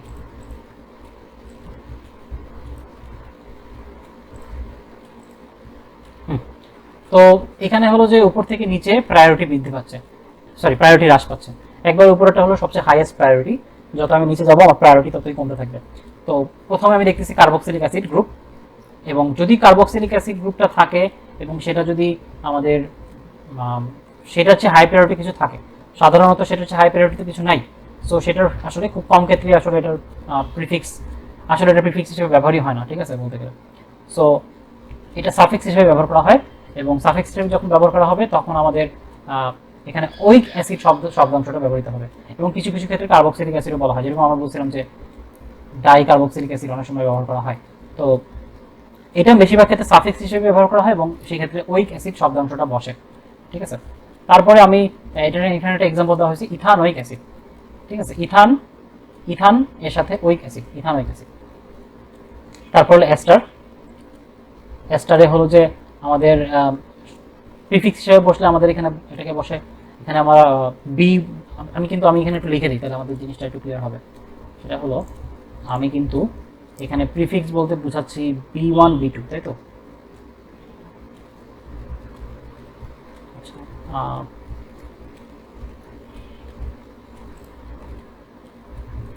সো আমার প্রিফিক্স মানে হলো যে অ্যাকচুয়ালি B1 B1 অথবা B2, আর সাফিক্স যেটা সাফিক্সটা আমি এখনো দেখাইনি, এটা অ্যাকচুয়ালি হবে D1 বা D2 আমাদের ফরম্যাটের মধ্যে, ঠিক আছে? সো এটা হলো যে তার মানে B1 আমার যদি হ্যাঁ আমার যদি এরকম থাকে যে আমার যেই কার্যকরী মূলকগুলো আছে তার মধ্যে হলো যে কার্বক্সিলিক অ্যাসিডটাই সবচেয়ে বেশি প্রায়োরিটির, ঠিক আছে? প্রায়োরিটি সিকোয়েন্সের মধ্যে এমনভাবেই আছে, ধরো কার্বক্সিলিক অ্যাসিড আছে আর অ্যামাইড আছে, সেক্ষেত্রে আমি কার্বক্সিলিক অ্যাসিডকে সাফিক্স হিসেবে ব্যবহার করব আর অ্যামাইডকে প্রিফিক্স হিসেবে আমি ব্যবহার করব, ঠিক আছে? তার মানে আমার কাছে যেই প্রথম কাজ হবে যে যেই মূলক আছে সেগুলোকে আমার দেখা, তারপর সেই মূলকগুলোর মধ্যে কোনটা প্রায়োরিটি বেশি, যেটা প্রায়োরিটি সবচেয়ে বেশি সেটাকে আমি D1 অথবা D2 সিলেক্ট করব, অনুযায়ী নাম করব, আর যেটার প্রায়োরিটি কম, ওগুলার চেয়ে কম, সেগুলোকে আমি B1 বা B2 জায়গায় আমি বসাবো, প্রিফিক্স হিসেবে আমি বসাবো। আশা করি আমি জিনিসটা ক্লিয়ার করতে পারছি। আর যদি আমার দ্বিবন্ধন বা ত্রিবন্ধন থাকে তাহলে সেটা সবসময় D1 বা D2 তে আসবে, সেটা প্রিফিক্স হিসেবে আসবেই না। সো আমার এস্টার যদি হয় তাহলে আমার এটা যদি এস্টার প্রিফিক্স হিসেবে বসে তাহলে অক্সিকার্বনিল, সাফিক্স হিসেবে বসলে ওয়েট। অ্যাসিড ক্লোরাইড প্রিফিক্স হিসেবে বসলে হ্যালোকার্বনিল, সাফিক্স হিসেবে বসলে oyl halide. For example ethanoyl chloride, এখানে উপরের এস্টারের এক্সাম্পল হলো মিথাইল ইথানয়েড। অ্যামাইড যদি হয়, অ্যামাইড যদি আমাদের প্রিফিক্স হিসেবে বসে তাহলে সেটা হবে কার্বামোইল, আর যদি সাফিক্স হিসেবে বসে তাহলে কার্বক্সামাইড বা অ্যামাইড, এবং ফর এক্সাম্পল হলো ইথানামাইড।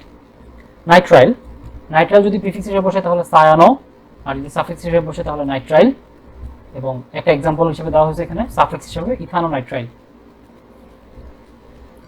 অ্যালডিহাইড যদি প্রিফিক্স হিসেবে বসে তাহলে হবে ফরমাইল, আর যদি সাফিক্স হিসেবে বসে তাহলে শুধু অ্যাল বসবে, আর না হলে কার্বাল ডিহাইড বসবে। কার্বাল ডিহাইডটা সাধারণত হয় না, বেশিরভাগ ক্ষেত্রে অ্যালই হয়। ফর এক্সাম্পল ইথানল, ইথান তার সাথে অ্যাল, ইথানল। তারপরে কিটোন, কিটোন হলো যে যদি আমার প্রতিস্থাপক বা প্রিফিক্স হিসেবে বসে তাহলে অক্সো, সাফিক্স হিসেবে বসলে অন, ফর এক্সাম্পল 2-প্রোপানন। অ্যালকোহল যদি প্রিফিক্স হিসেবে বসে তাহলে হাইড্রোক্সি, সাফিক্স হিসেবে বসলে অল, ফর এক্সাম্পল মিথানল। তারপরে থায়োল যেটাকে বলে SH, এটা যদি প্রিফিক্স হিসেবে বসে তাহলে মার্ক্যাপ্টো, আর যদি সাফিক্স হিসেবে বসে তাহলে থায়োল, ফর এক্সাম্পল মিথাইন থায়োল। আচ্ছা, একটা জিনিস আমি এখানে বলবো যে আমরা হয়তো এইচএসসিতে অনেকেই বাংলায় নামকরণ করে আসছি, কিন্তু আমি প্রেফার করি ইংলিশে করার জন্য, ঠিক আছে? কারণ হলো যে আমাদের অনেক কোশ্চেনই দেখা যাবে যে আমাদের ইংলিশে দেওয়া আছে নামটা, ঠিক আছে? বা সব অ্যাডমিশন টেস্টেই আসলে ইংলিশেও পাশে ব্র্যাকেটে দেওয়া থাকে, ইংলিশে দেওয়াটাই আসলে স্ট্যান্ডার্ড।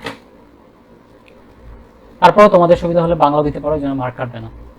এরপর হলো অ্যামিনো, যদি অ্যামিন মূলক থাকে তাহলে প্রিফিক্স হিসেবে বসলে অ্যামিনো এবং সাফিক্স হিসেবে বসলে অ্যামিন। একটা এক্সাম্পল দেওয়া হয়েছে মিথাইল অ্যামিন। আচ্ছা, এরপরে হলো যে অ্যালকিন, অ্যালকিন প্রিফিক্স হিসেবে সাধারণত হয় না, এটা হলো যে এক্সেপশনাল। পুরা যে অ্যালকিন সহ পুরা জিনিসটা যদি প্রতিস্থাপক হয় কখনো তাহলে সেটা হয়, তাহলে যখন সেটা প্রিফিক্স হবে তখন সেটা অ্যালকিনাইল, আর সাফিক্স হবে ইন, ঠিক আছে? অ্যালকাইনের ক্ষেত্রে অ্যালকাইনাইল, সাফিক্স হিসেবে wine, for example butyne. Alkane তো আমরা জানি যে এন হয়। আচ্ছা, এখানে everything from here on below ends in an, মানে অ্যালকেন থেকে নিচে যা যা আছে আসলে এগুলার সবগুলার যাই হোক না কেন এদের সবসময় সাফিক্স হিসেবে বসবে এন, ঠিক আছে? তার মানে এরা সবসময় প্রিফিক্স হিসেবে বসবে, এরা থাকলে এদেরকে বোঝানোর জন্য সবসময় প্রিফিক্স হিসেবে আমি ব্যবহার করবো। সো অ্যালকাইল, ইথার থাকলে অ্যালকক্সি, এগুলো হচ্ছে ফ্লোরিন, ব্রোমিন, আয়োডিন, এরা থাকলে হ্যালো, আর যদি নাইট্রো থাকে তাহলে আমি নাইট্রো। তার মানে এরা মোটামুটি সবসময় আমাদের প্রিফিক্স হিসেবেই বসবে, এবং এখানে আমাদের এদের আবার প্রায়োরিটি সিকোয়েন্স হলো যে উপর থেকে নিচে। তার মানে আমরা জিনিসটা যদি মুখস্থ রাখি, এই জিনিসটা আমাদের মুখস্থ রাখতে হবে অ্যাকচুয়ালি। বারবার আমরা যদি চারটা আসলে মুখস্থ না করে এই চারটা দেখে আমরা যদি বারবার প্র্যাকটিস করি তাহলে কিন্তু আমাদের এগুলো মুখস্থ হয়ে যায় মোটামুটি। ঠিক আছে, অনেক নামকরণ যদি প্র্যাকটিস করা হয়। আর এখন যেহেতু অ্যাডমিশনের সময়, তো এখন এগুলো আগে মুখস্থ করে তারপর প্র্যাকটিস করা উচিত, কারণ সময় তো বেশি ব্যবহার করা যাবে না। সো আমি যদি আবার একটু জুম আউট করি তাহলে আমি হয়তো এই জিনিসগুলো আমার দেখা আবার সুবিধা হবে।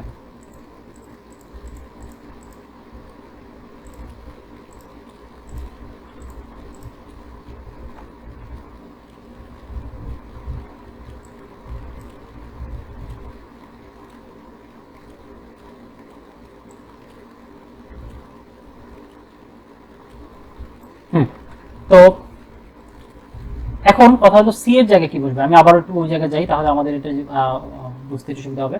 আমি মনে হয় এই জায়গায় পর্যন্ত x1 x2 x3 a1 b1 y1 y2 y3 a2 b2 এত পর্যন্ত আমরা বুঝতে পারছি। এরপর হলো সি জিনিসটা কি। সিটা হলো যে আমরা কিন্তু এখানে কিন্তু সিটা আমরা চাইলে এখানে যে কোনো একটা যোগ্যতা আমরা ইয়া করতে পারি, এই যে প্রোপ। ঠিক আছে, আমরা এখানে সিটা এখানে যদি আমি একটু দেখাইতে চাই তাহলে এই ক্ষেত্রে আমার সি হলো এই জিনিসটা প্রোপ, এটা হলো আমার সি, এতটুকু পার্ট হলো যে সি। এই সিটাকে বলা হয় সাধারণত মূল শব্দ। আমি এখান থেকে যদি একটু ইয়া করতে চাই, এখানে যদি আমি পুরোটা দেখাই নেই, সো এখানে দেখাইতে পারতেছি না। সো আমার সিটা হলো মূল শব্দ, সি এর জায়গায় মূল শব্দ হবে, এবং মূল শব্দটা ডিপেন্ড করবে কার্বন সংখ্যার উপরে। কার্বন সংখ্যা কত সেটার উপরে। কার্বন সংখ্যা যদি 1 হয় তাহলে বসবে মিথ, কার্বন সংখ্যা 2 হলে ইথ, 3 হলে প্রোপ, 4 হলে বিউট, 5 হলে পেন্ট, 6 হলে হেক্স, 7 হলে হেপ্ট, 8 হলে অক্ট, 9 হলে নন, 10 হলে ডেক, 11 হলো উনডেক, 12 হলে ডোডেক, 13 হলে ট্রাইডেক, 14 হলে টেট্রাডেক, 15 হলে পেন্টাডেক, 16 হলে হেক্সাডেক, 17 হলে হেপ্টাডেক, 18 হলে অক্টাডেক, 19 হলে ননাডেক, 20 হলে ইকোস। ঠিক আছে, এগুলো আমাদের জাস্ট সরাসরি আমি মূল শব্দের জায়গায় সি এর জায়গায় বসায় দেবো। যদি আমার কার্বন সংখ্যা আমি গুনবো টোটাল কার্বন সংখ্যা কত, সেই টোটাল কার্বন সংখ্যা অনুযায়ী আমি এখানে মূল শব্দের জায়গায় বসায় দেবো। সো আমি যদি এখানে একটা এক্সাম্পল দিতে চাই, আমার এই পর্যায়ে মনে হয় আমাদের একটা এক্সাম্পল দেওয়া উচিত।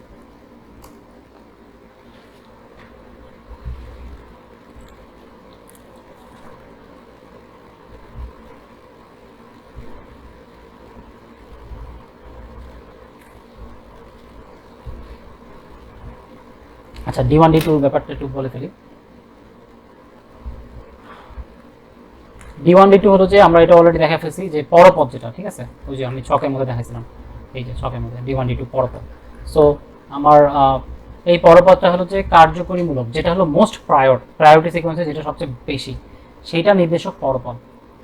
তো এই D1 এর জায়গায় এখানে স্টার্ট দিয়ে দেখা হচ্ছে D1 এর জায়গায়, অর্থাৎ পরপদে প্রথম পরপদে কার্বক্সিলিক অ্যাসিড, এটাকে আমি একটু মার্ক করি আগে, বোল্ড লাল।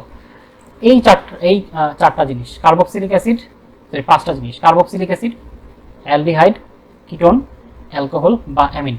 এই পাঁচটা জিনিসের কোনোটা যদি পরপদগুলোর মধ্যে প্রথম পরপদ হিসেবে ব্যবহৃত হয়, মানে আমি তো বলছিলাম D1 D2 এরকম অনেকগুলো পরপদ থাকতে পারে, এর মধ্যে যদি প্রথম পরপদ হিসেবে এই পাঁচটার কোনো একটা ব্যবহৃত হয় তাহলে মূল শব্দ সি এর জায়গায় অ্যান যুক্ত হবে, মূল শব্দ সি এর সাথে একটা অ্যান যুক্ত হবে। আচ্ছা, আমি এই জায়গাতে একটা এক্সাম্পল দিয়ে ফেলি আসলে, ঠিক আছে। সো আমি যদি ফাঁকা করছিলাম কার্বক্সিলিক অ্যাসিড, অ্যালডিহাইড, কিটোন। আচ্ছা, সো আমি এখন একটা কাজ করি, এই অবস্থায় আমি এখানে দ্বি বন্ধন দেখাই, একটা দ্বি বন্ধন দিই, তাই তো। এবং এই ক্ষেত্রে আমি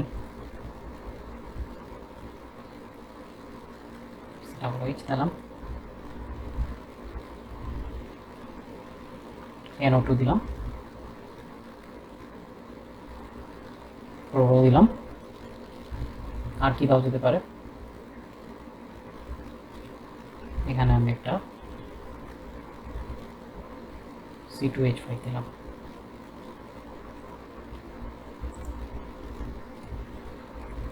আর এখানে আমার কি থাকবে, এখানে হলো যে CH3 থাকবে। যদি আমি নাম্বারিং এর সিস্টেমটা পরে দেখাবো, আমি জাস্ট এখন দেখাচ্ছি যে আমি আসলে আস্তে আস্তে আমরা যখন স্টেপের সামনে আগে থাকবো আস্তে আস্তে আমাদের জিনিসগুলো আরো ক্লিয়ার হয়ে থাকবে, একবারে শেষে আমাদের সব কিছু ক্লিয়ার হয়ে যাবে। এখানে আমি নাম্বার দিলে আমি আপাতত ডান দিক থেকে শুরু করলাম, আমি পরে এটা বলবো যে কেন আমি ডান দিক থেকে নিয়েছিলাম বা এরকম 1 2 3 4 5, তাই তো? এখন আমাদের যে ফরম্যাটটা ছিল x1 x2 x3, আমি যদি এটাকে আবার একটু এখানে নিয়ে আসি তাহলে মনে হয় মানে বুঝতে সুবিধা হবে।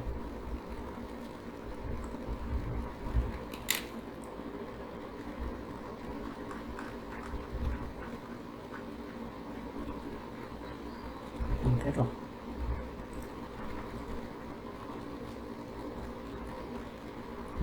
এটা দেখে দেখে আমরা একটু দেখে দেবো। হ্যাঁ, তাহলে আমাদের এখানে প্রথমত এখন আমাদের যে মূলকগুলো আছে, আমি মূলকগুলোকে একটু সিলেক্ট করি। আমাদের এখানে কার্যকরী মূলক আমার আছে হলো যে একটা COOH, একটা ক্লোরিন, একটা NO2, C2H5, একটা দ্বিবন্ধন একটা। আমার কিন্তু এখানে সবগুলো একই ধরনের কার্যকরী মূলক। সো আমাদের এখানে একই মূলক একাধিক রকমের নাই। সো আমাদের যে ডাইয়ের ব্যাপারটা আসতেছিল বা ট্রাইয়ের ব্যাপারটা আসতেছিল সেটা আমাদের এই ক্ষেত্রে আসবে না। সো ব্যাপারটাকে আমি যদি এটাকে এখন নামকরণ করি, আচ্ছা, নামকরণ করার আগে আমাদের এই মূলকগুলোর মধ্যে আমাদেরকে চুজ করতে হবে যে ওই যে লাল মার্ক দেওয়া ছিল যে আরো আগে যে প্রায়োরিটি সিকোয়েন্স, এই যে, হ্যাঁ, এটা আমাকে সিলেক্ট করতে হবে যে আমি কোনগুলোকে B1 ধরবো, কোনগুলোকে B ধরবো, B1 B2 ধরবো, কোনগুলোকে D1 D2 ধরবো।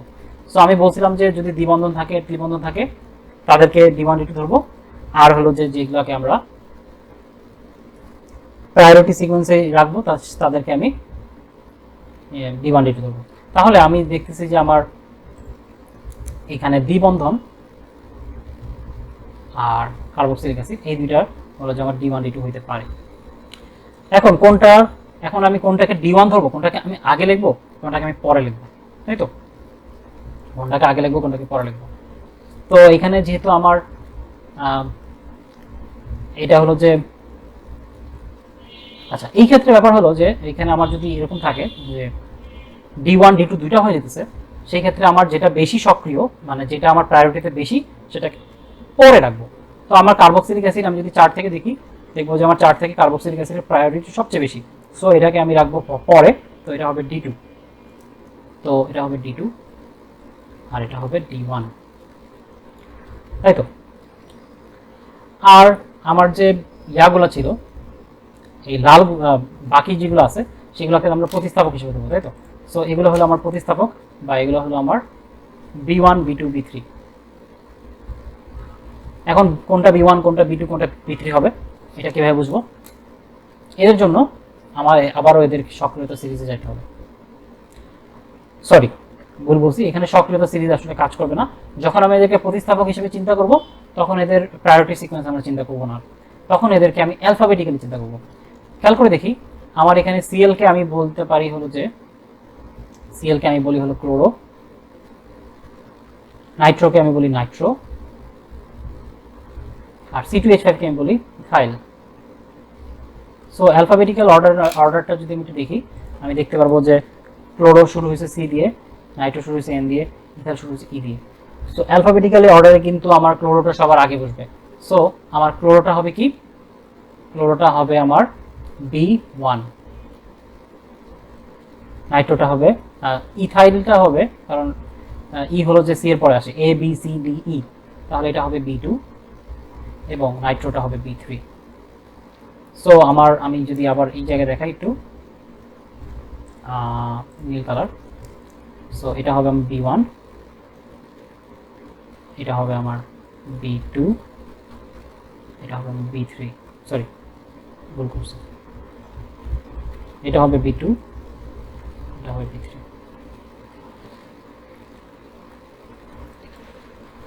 তাহলে আমি এখন নামকরণটা চাইলে করতে পারবো। দেখা যাচ্ছে না, একটু জুম আউট করি তাহলে যাতে সব দেখা যায় একসাথে। এখন যদি আমি নামটা লেখার চেষ্টা করি তাহলে জিনিসটা কিরকম দাঁড়াবে? আমার যেহেতু প্রথমে ক্লোরো আসবে, সো আমি ক্লোরোর অবস্থানটা কোথায় আছে? ক্লোরো অবস্থানটা আছে 2 নাম্বার কার্বনে। সো আমি এখানে বলবো যে 2 ক্লোরো। এখানে কোনো A1 আসবে না, কারণ ক্লোরিন মাত্র একটাই আছে, 2 ক্লোরো। তারপরে আমার সেকেন্ড অবস্থান হলো B2, B2টা হলো যে আছে হলো যে 3 নাম্বার কার্বনে। তো আমি এটাকে বলবো কি 3 ইথাইল। তারপরে আছে হলো যে আমার B3, B3টা হলো আমার আছে 4 নাম্বার কার্বনে। সো আমি এটাকে বলবো 4 নাইট্রো।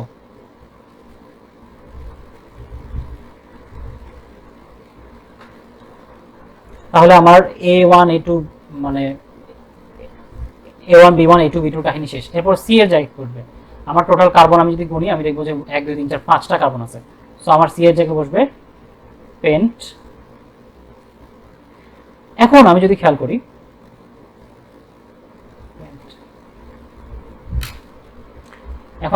করি যে আমার এখানে যে বলা ছিল যে D1 এর জায়গায় যদি carboxylic acid, aldehyde, ketone, alcohol বা অ্যামিন থাকে তাহলে সি এর সাথে N যুক্ত হবে। তো এখানে D1 কিন্তু আসলে কার্বক্সিলিক অ্যাসিড না, D1টা হলো যে দ্বিবন্ধন। সো আমার এখানে N যুক্ত হবে না। এর পরের কাজটা হলো কি, এর পরের কাজ হলো যে আমার Z1 Z2 এগুলা কি। আচ্ছা খেয়াল করে দেখো আমার যেহেতু এখন D দুইটা বা পরপর দুইটা, এদের অবস্থান বুঝাইতে হবে না যে এরা আসলে কত নাম্বার অবস্থানে আছে। এদের অবস্থান বোঝানোর জন্য আসলে Z1 Z2। আর F1 D1 F2 F1 F2 হলো যে এরা কতগুলো করে আছে। যদি কার্বক্সিলিক অ্যাসিড দুইটা থাকতো তাহলে আমাদের এটা তো বোঝানো লাগতো, ডাই ওয়ার্ডটা তো আমার দেওয়া লাগতো, তাই না। সেই ডাই ওয়ার্ডটা হলো যে F1 এর জায়গায় বসতো বা F2 এর জায়গায় বসতো, বা এখানে দ্বিবন্ধন দুটো থাকলে ডাই দেওয়া লাগতো, সেই ক্ষেত্রে সেটা হলো যে F1 F2 এর জায়গায় বসতো। সো আমার যেহেতু এখানে একাধিক নাই, সো আমার এখানে F1 F2 আসবে না। আমার এখানে জাস্ট আমি এখানে বসাই দিব আমার এখানে ইয়াটা আছে, আমি D1টা আগে লিখবো। সো আমার D1টা আছে হলো যে 3 নাম্বার কার্বনে। আচ্ছা এখানে তোমরা বলতে পারো 4 নাম্বার কার্বনে আছে। আসলে আমি বলতে পারি 3 নাম্বার কার্বনের সাথেও দ্বিবন্ধন যুক্ত, 4 নাম্বার কার্বনের সাথেও দ্বিবন্ধন যুক্ত। তো যেটা কাছাকাছি হয়, যেটা কম সংখ্যা, সেটা আমরা বলবো। সো আমার এখানে পেন্ট 3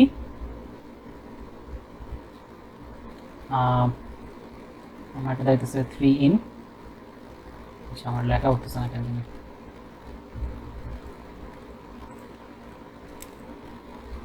আচ্ছা তো এটা হলো পেন্ট 3 ইন। কেন হলো, কারণ আমরা ওই যে দেখি আমার D1 এর জায়গায় যেহেতু দ্বিবন্ধন আছে, আমরা একটু খেয়াল করে দেখি আমার যে এখানে দেখাইছিল এই যে অ্যালকেনের জন্য ইন বসবে, তাই তো। দ্বিবন্ধন থাকলে বসবে ইন, ENE। সো এই জন্য আমি এখানে ইন বসেছি। তারপরে 1 নাম্বার হলো যে সি ডাবল এইচ এর জন্য কি বসবে একটু দেখি। সি ডাবল এইচ যদি থাকে তাহলে আমার এখানে সাফিক্স বসবে ওইক অ্যাসিড। সো আমার এখানে আমি লিখে দিই হাইফেন দিয়ে। যদি আমার লাইন শেষ হয়ে যায় তো আমি এখানে একটা হাইফেন দিব, এখানে একটা হাইফেন দিব। সো আমার এটা দাঁড়িয়েছে কি ওইক, এবং একটা স্পেস দিয়ে অ্যাসিড।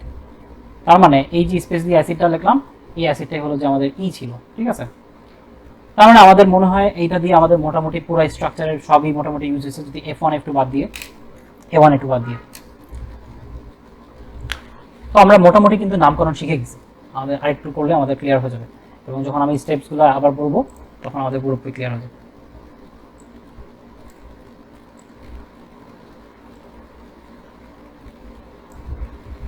এরপর হলো D1 D2। D1 আর D2 জায়গায় বসবে হলো যে কার্যকরী মূলক বা মোস্ট প্রায়োরিটি আমরা বলছি, যেমন ইথান, ঠিক আছে। যদি আমাদের মূল শব্দ ইথ এর সাথে N যুক্ত হয় তাহলে ইথান। ই হলো শ্রেণীগত শব্দ, ঠিক আছে, যেমন আমরা তো অলরেডি দেখলাম যে অ্যাসিড, যেমন অ্যাসিড। F1 আর F2 জায়গায় একাধিক পরপদ যদি থাকে তার সংখ্যাবাচক শব্দ। তো আমাদের এখানে যেহেতু আমরা দেখি নেই, সো আমি এখানে একটা এক্সাম্পল দিয়ে দিতে পারি, যেমন ডাইওইক অ্যাসিড। ডাইওইক অ্যাসিড, এখানে ডাইটা হলো যে F1 বা F2, ঠিক আছে। আচ্ছা আমার মনে এখানে একটা এক্সাম্পল আসলে দিয়ে দেওয়া উচিত, এক্সাম্পল দেখা ফেলি F1 F2।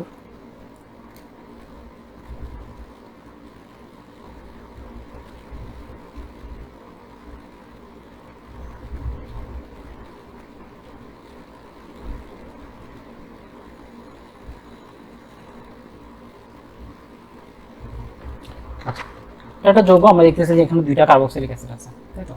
2টা কার্বক্সিলিক অ্যাসিড আছে। আমি এখন নাম্বারিং যদি আমি যে কোনো অ্যাসিড থেকে করি আমার কোনো সমস্যা নেই, কারণ 2টা আমরা মোটামুটি যৌগটাকে সিমেট্রিক বলতে পারি। আমরা যদি আয়না স্থাপন করি তাহলে একই রকমই দেখা যাবে, 1 2 3 4। সো আমি একদিক থেকে নাম্বার দিলাম। তো এটা নামটা যদি আমি লিখি, এখানে যে কোনো প্রতিস্থাপক কি আছে? নাই। এখানে কিন্তু আমাদের কোনো B1 B2 নাই। কারণ কি এখানে আমাদের জাস্ট এক ধরনেরই কার্যকরী মূলক, আমাদের একাধিক কার্যকরী মূলক নাই যে আমি একটাকে মেইন ধরবো আর একটাকে প্রতিস্থাপক ধরবো। সো এখানে একটাই আছে, সো এখানে কোনো প্রতিস্থাপক নাই। সো এখানে A1 B1 A2 B2 কিছুই আসবে না, আমার সরাসরি মূল শব্দ বসবে। সো সরাসরি আমার মূল শব্দ হলো, আমার এখানে 4 কার্বন, সো আমার সরাসরি মূল শব্দ হলো বিউট। এইবার আমরা যদি একটু খেয়াল করি, এই যে আমি বলছিলাম যে D1 এর জায়গায় অর্থাৎ প্রথম পরপদে যদি কার্বক্সিলিক অ্যাসিড, অ্যালডিহাইড, কিটোন বা অ্যামিন থাকে তখন মূল শব্দ সি এর জায়গায় এন বসবে। তো এখানে কিন্তু আমার দেখতেছি যে আমার D1 একটাই হলো, যে আমার এখানে D1ই আছে এবং সেটা হলো যে কার্বক্সিলিক অ্যাসিড। সো আমার কিন্তু এখানে দেখো শুধু D1 আছে, আমার কিন্তু দুইটা নাই, তাহলে এখানে শুধু D1ই আছে, দুইটাই D1, কারণ একই রকমই তো, তাই না? সো আমার এখানে যেহেতু D1 এ আমার কার্বক্সিলিক অ্যাসিড আছে, সো আমার এখানে বিউটের সাথে একটা অ্যান যুক্ত হবে, সো আমি এখানে বলবো বিউটান।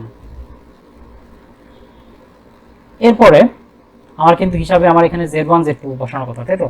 আমার এখানে Z1 Z2 জায়গায় আমি বসাবো 1 2 ডাই ওইক অ্যাসিড। এখানে একটা স্পেস হবে, স্পেস দেওয়ার জায়গা যেহেতু নাই আমি পরের লাইন লিখে দিই। কিন্তু ব্যাপার হলো আসলে এটাকে এরকম বললেই চলে।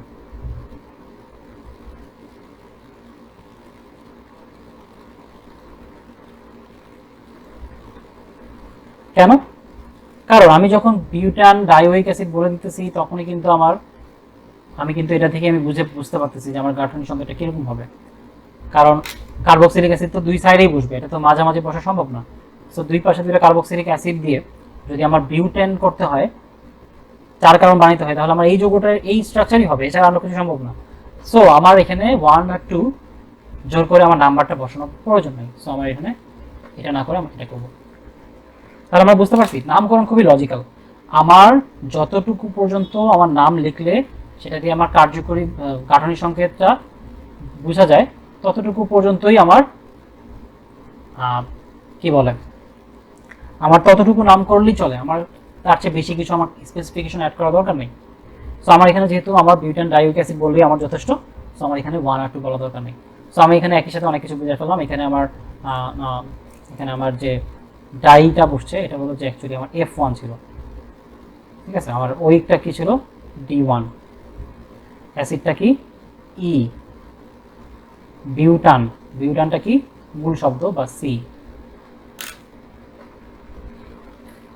এরপরে Z1 Z2 Z2 কথা তো বলছি, পরপদে ব্যবহৃত কার্যকরী মূলকের অবস্থান সূচক শব্দ। তো আমাদের মোটামুটি ফরম্যাটটা আমার বোঝানো শেষ, আমরা এই ফরম্যাট দিয়ে নামকরণ করতে পারবো এখন ইনশাআল্লাহ। এখন আমি জাস্ট তোমাদের স্টেপগুলো একটু বলে দেব। কোথায় গেল ফরম্যাটটা? এই যে ফরম্যাট, আমি স্টেপগুলো একটু বলে দিই। স্টেপ 1, জৈব যৌগের সংকেতটি জটিল আকারে থাকলে তাকে সরল আকারে উপস্থাপন করতে হবে। এখানে প্রতিটি কার্বন আলাদা করে দেখাতে হবে। আচ্ছা, আমি তো তোমাদের বলছিলাম যে গাঠনিক সংকেতটা আসলে অনেকভাবেই দেখানো থাকতে পারে, তো সেটা যদি জটিল আকারে দেখানো থাকে তাহলে সেটাকে সরল আকারে নিয়ে আসতে হবে, ঠিক আছে? তো সেই সরল আকারে কিভাবে নিয়ে আসবো, তো আমি সেটা এখানে দেখাবো যে সেই সরল আকারে আমি কি আনছি কিনা সেটা বোঝার জন্য আমাকে দেখতে হবে যখন আমার সবগুলো কার্বনকে আমি আলাদা করে দেখতে পারবো তার মানে সেটা সরল আকারে উপস্থাপন করা হয়ে গেছে, ঠিক আছে? আমি যদি এখানে একটা এক্সাম্পল দিই, ফর এক্সাম্পল এভাবে ছিল, আমি যদি দেখাই যে আমার কাছে এরকম করে দেওয়া ছিল CH3 O3 C CH2 C CH3 O3।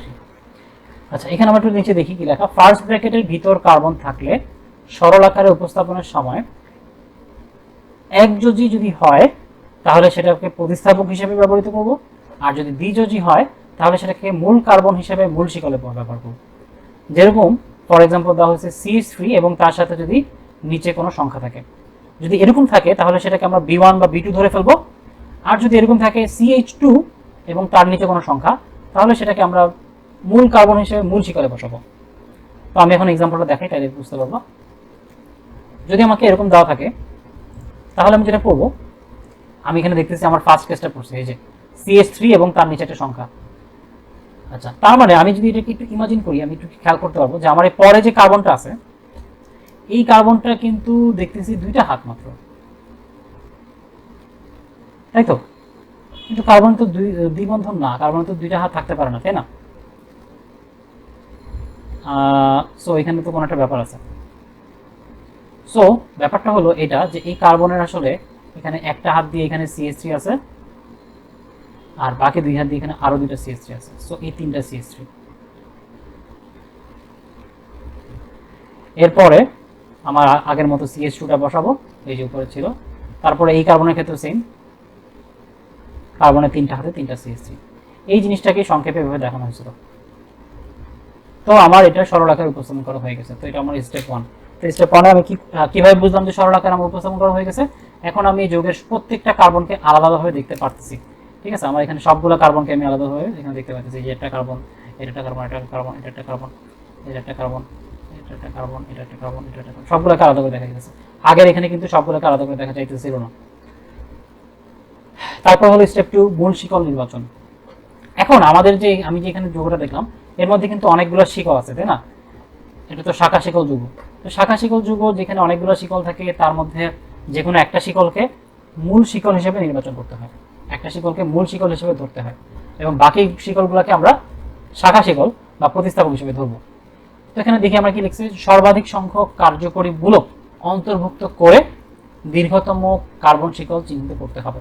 তার মানে আমরা মূল শিকল চুজ করার সময় আমাদেরকে এমনভাবে চিহ্নিত করতে হবে যাতে আমার সবচেয়ে বেশি সংখ্যক কার্যকরী মূলক সেটার মধ্যে ইনক্লুডেড থাকে। ঠিক আছে, যদি একাধিক দীর্ঘতম শিকল পাওয়া যায়, যে আমি দেখতেছি না দুইটা আমি অল্টারনেট শিকল পাইতেছি, যে দুইটার দৈর্ঘ্য একই রকম, তাহলে যেই শিকলটা ধরলে আমার স্ট্রাকচারটা বেশি জটিল দেখা যাবে সেটাকে আমরা বাদ দিব। আমরা এমনভাবে ধরবো যাতে জিনিসটা সরল হয়, দীর্ঘতম শিকলটাকে মূল শিকল হিসেবে গণ্য হবে। সো আমি যদি এখানে একটা এক্সাম্পল দিতে পারি তাহলে মনে হয় ভালো হবে। আচ্ছা, প্রথমত এখানে আমি একটা এক্সাম্পল দিই। এখানে আমার শিকলটা কোনটা হবে? এখানে আমরা দেখতে পাচ্ছি যে, আচ্ছা, আমি মূল শিকল চুজ করার ক্ষেত্রে আমি এভাবে এই স্ট্র্যাটেজিটা আমি ফলো করি। তুমি নিজেকে কল্পনা করবা যে তোমার এটা হলো যে একটা ট্র্যাক বা রাস্তা, ঠিক আছে? তো তুমি রাস্তা দিয়ে যাত্রা করতেছো এবং তুমি যাত্রা পথে তুমি যদি মোড় পাও, অনেকগুলো রাস্তার মোড় পাও, তাহলে তোমাকে যে কোনো একটা রাস্তা চুজ করতে হবে। সো আমি এখান থেকে যাত্রা শুরু করছি, যাত্রা শুরু করে করে করে করে করে আমি এখানে একটা মোড় পাইছি, 3 রাস্তার মোড়। এখন আমার 3টা অপশন আছে, আমি হয়তো বাম দিকে যাব, ডান দিকে যাব, সামনে যাব। যেহেতু দেখতেছি বাম দিকে একটা কার্বন, ডান দিকে একটা কার্বন এবং সামনে আরো অনেকগুলো কার্বন আছে, তখন আমি কি করবো, সামনে যাওয়া শুরু করবো। গেলাম গেলাম গেলাম গেলাম গেলাম, আর কোনো মোড় নাই, সামনে যেতে থাকলাম, গেলাম আবার, এবং দেখলাম যে আবারও 3 রাস্তার মোড় এবং 3 দিকে একই সংখ্যক কার্বন। তো আমার যে কোনো একদিকে গেলে চলবে, তো আমি একদিকে গেলাম, তো আমার মূল শিকলটা নির্বাচন করা হয়ে গেল। তো আমি এই স্ট্র্যাটেজিটা ফলো করে সাধারণত মূল শিকল নির্বাচন করি এবং এটা আমার মনে হয় ভালো। সো এভাবে করে আমরা মূল শিকলটা চুজ করতে পারবো। এবার যদি আমি আরেকটা এক্সাম্পল দেখাই,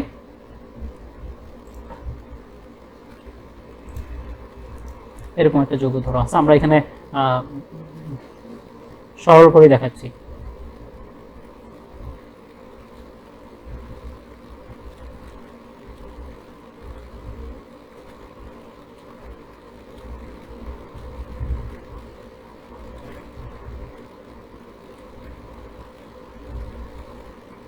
CH2 CH CH3।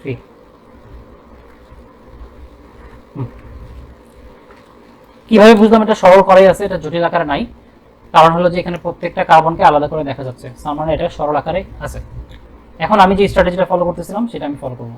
আচ্ছা, এখন একটা ব্যাপার আছে, আমি কিন্তু যে কোনো জায়গা থেকে যে আমি যাত্রা শুরু করলেই হবে তা না, আমাকে এমন একটা জায়গা থেকে যাত্রা শুরু করতে হবে যেটা মূল শিকলে অবশ্যই অন্তর্ভুক্ত থাকবে। ঠিক আছে, এটা কিন্তু অবশ্যই মূল শিকলে অন্তর্ভুক্ত ছিল এই কার্বনটা। এখন আমি যেটা করব সেটা হলো যে আমি কোনখান থেকে যাত্রা শুরু করবো, আমি দেখতেছি যে যেখান থেকে কার্যকরীমূলক কাছে সেখান থেকে আমি যাত্রা শুরু করব। ঠিক আছে, সো আমি দেখতেছি যে আমার এদিক থেকে আমার কার্যকরীমূলকটা কাছে, তাই তো? আমি যদি এখান থেকে আসি, আমার কার্যকরীমূলকটা এই যে আমার এই কার্বনটা থেকে তাহলে আমার কার্যকরী মূলকটা কিন্তু আমার ইনক্লুডেড হবে। আমি যদি নিচের এই কার্বন থেকে শুরু করি তাহলে কিন্তু আমি কার্যকরী মূলকে যেতে পারবো না। সো এদিক থেকেও কাছে না, এদিক থেকে কাছে না, এদিক থেকে কার্যকরী মূলকটা কাছে। সো আমি এদিক থেকে যাত্রা শুরু করলাম। সো হ্যাঁ, যাত্রা শুরু করলাম। সো এখানে আমি একটাই রাস্তা, নিচে নামলাম। এরপর আমার দুই দিকে দুইটা রাস্তা। আমি যদি ডানে যাই তাহলে আমি একটা কার্বন পাবো, আমি যদি বামে যাই তাহলে আমি অনেকগুলো কার্বন পাবো। সো আমি বামে যাওয়া শুরু করবো। বামে যেতে থাকলাম, আর কোনো রাস্তা পেলাম না। এখানে আসলাম। এখানে আসার পরে আমার এখন তিনটা রাস্তা, উপরে, ডানে, সোজা অথবা নিচে। ঠিক আছে, সরি, উপরে, বামে অথবা নিচে। এখন আমি উপরে বা বামে গেলে আমি কার্বন পাইতেছি, যত নিচে ততই কার্বন পাইতেছি। কিন্তু আমি যদি নিচে যাই তাহলে আমি একটা কার্যকরী মূলক এক্সট্রা পাবো, যেটা আমি এখানে বলছিলাম যে এমনভাবে শিকল চুজ করবো যাতে কার্যকরী মূলকটা পাওয়া যায়। সো আমি নিচে যাবো। সো আমি যদি নিচে যাই আমার যাত্রা শেষ, তো আমার এটা হলো মূল শিকল। সো এভাবে করে মূল শিকলটা চুজ করতে হয়। সো আশা করি তোমরা বুঝতে পারছো। তারপর স্টেপ 3, মূল শিকলের কার্বনের পর্যায়ক্রমে 1 থেকে শুরু করে সংখ্যা বসাতে হবে। এক্ষেত্রে যেদিক থেকে কার্যকরী মূলক আছে সেদিক থেকে সংখ্যা বসানো শুরু করতে হবে। তো এখানে আমি একটা এক্সাম্পল দেখাই।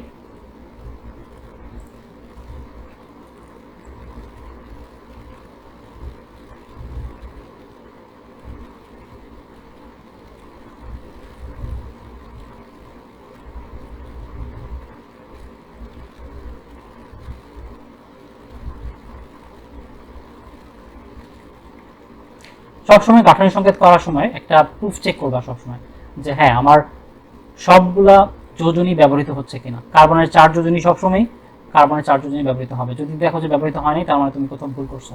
সো সবসময় গাঠনিক সংকেত দেখার সময় এই জিনিসটা চেক করতে হবে একবার, যে কার্বনের 4 যোজনী ব্যবহৃত হচ্ছে কিনা। আচ্ছা, এখন নাম্বার, স্টেপ 3 হলো যে আমি কিভাবে নাম্বার বসাবো বা নাম্বারিং। ঠিক আছে, এখানে আমার অ্যাকচুয়ালি স্টেপ 3 এই জায়গায় নাম্বারিং কথাটা বলা উচিত ছিল।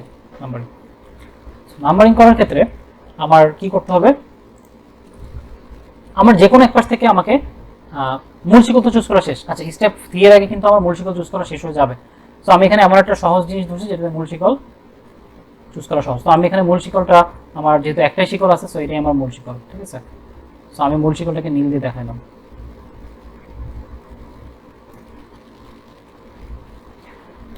তো এরপরে হলো আমি নাম্বার বসাবো। নাম্বার বসানোর সময় আমার যে কোনো একটা প্রান্ত থেকে আমি শুরু করবো। ঠিক আছে, প্রান্ত মানে মূল শিকলের দুইটা প্রান্ত, মানে যেখানে গিয়ে শেষ হয়েছে। তো আমি যে কোনো একটা প্রান্ত থেকে শুরু করতে পারবো। এক্ষেত্রে যেদিক থেকে কার্যকরীমূলক কাছে, যে আমি দেখতেছি যেদিক থেকে কার্যকরীমূলক কাছে, সেখান থেকে আমি শুরু করবো। তো আমি দেখতেছি যে আমার কার্যকরীমূলক যেটা দ্বিবন্ধন, আমি যদি কার্যকরীমূলকটাকে লাল দিয়ে মার্ক করে দিই, এই হলো যে আমার কার্যকরীমূলক। আমি দেখতেছি কার্যকরীমূলকটা বাম দিক থেকে কাছে। সো আমি বাম দিক থেকে নাম্বার দেওয়া শুরু করবো। সো আমার বাম দিক থেকে এটাকে আমি বলবো 1 নাম্বার কার্বন, এটাকে আমি বলবো 2 নাম্বার কার্বন, এটাকে বলবো 3 নাম্বার কার্বন, এটাকে বলবো 4 নাম্বার কার্বন। সো আমার নাম্বারিং করা শেষ। যদি এরকম থাকে, একাধিক কার্যকরীমূলক থাকে, তাহলে কি করবো, আচ্ছা এক্ষেত্রে আমি একটা এক্সাম্পল দিলাম। আচ্ছা, আমি এক নামকরণও করে দেখাই। ঠিক আছে, আমি আসলে একটু নামকরণ করে দেখাই দিচ্ছি না। এটার নামটা কি হবে, আমি যদি খেয়াল করি, আমরা দেখতেছি যে এখানে কোনো প্রতিস্থাপক নাই। সো আমাদের A1 B1 কিছুই আসতেছে না, কিন্তু মূল শব্দ আসতেছে সরাসরি। মূল শব্দ এখানে যেহেতু 4 কার্বন, সো এখানে আসতেছে বিউট। ঠিক আছে, এবং এরপরে আমি যে 5টা প্রজাতির কথা বলছিলাম, যে 5টা প্রজাতি থাকলে N যুক্ত হবে, সেই 5টার কোনোটাই নাই। সো এখানে N আসতেছে না। সো আমার এখানে হলো যে বিউট। তারপরে আমি এখানে হাইফেন, আমার দ্বিবন্ধনটা কত নম্বর কার্বন আছে, 1 নম্বর। সো আমি এখানে 1 দিলাম, তারপরে ইন বললাম। So বিউট 1 in. তারপর বলছি একাধিক কার্যকরীমূলক থাকলে যেদিক থেকে যে কোনো কার্যকরীমূলক কাছে হয় সেদিক থেকে সংখ্যা বসাতে হবে। সো এটার যদি একটা এক্সাম্পল আমরা দেখি,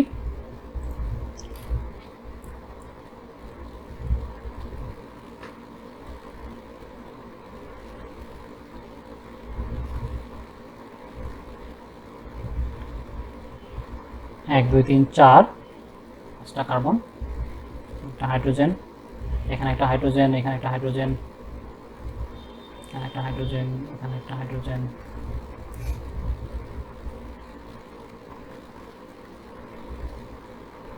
আমার সবগুলো যোজনী ফিল আপ হয়েছে, ব্যবহৃত হয়েছে। এখন আমি যদি নাম্বার দেওয়া শুরু করি, আমি এখন এখানে কিন্তু আমার 2টা কার্যকরীমূলক আছে। এখন কিন্তু আমার কার্যকরীমূলকের সঙ্গে 2টা। সো এখন আমি কিভাবে নাম্বারিং করব, এখন সরি একটা। সো যদি 2টা কার্যকরীমূলক থাকে, তাহলে আমার নাম্বারিং এর ব্যাপারটা হলো যে যেই পাশ থেকে আমি যে কোনো কার্যকরী মূলকই হোক না কেন যেদিক থেকে কাছে পাবো সেটা আমি আগে চুজ করবো। সো আমি এখানে দেখতেছি যে আমার বাম দিক থেকে কার্যকরী মূলক আগে আছে, সো সেহেতু আমি বাম দিক থেকে চুজ করতেছি 1 2 3 4। আমার কিন্তু এখানে মূল শিকল আগে চুজ করা হয়েছে যে একটাই শিকল, সো সেটাই মূল শিকল 5। ঠিক আছে, সো আমার এটা আমার নাম্বারিং করা হয়, এভাবে নাম্বারিং করবো। সরি, এটার যদি আমি নামটা লিখতে চাই তাহলে আমার নাম কি হবে, আমার এখানে হইতেছে হলো যে 5টা কার্বন, সো এখানে হবে পেন্ট 1 3 ডাইইন। যদি একাধিক কার্যকরী মূলক উভয় পাশ থেকে সমান দূরত্বে থাকে তাহলে যে কোনো এক পাশ থেকে সংখ্যা বসাতে হবে।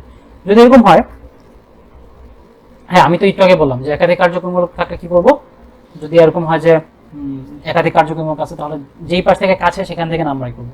যদি এরকম হয় একাধিক কার্যকরী মূলক আছে কিন্তু দুই পাশ থেকে সমান দূরত্বে আছে তাহলে কি করব দেখি। এরকম একটা এক্সাম্পল, 1 2 3 4 5 6 6টার মধ্যে দেখালাম।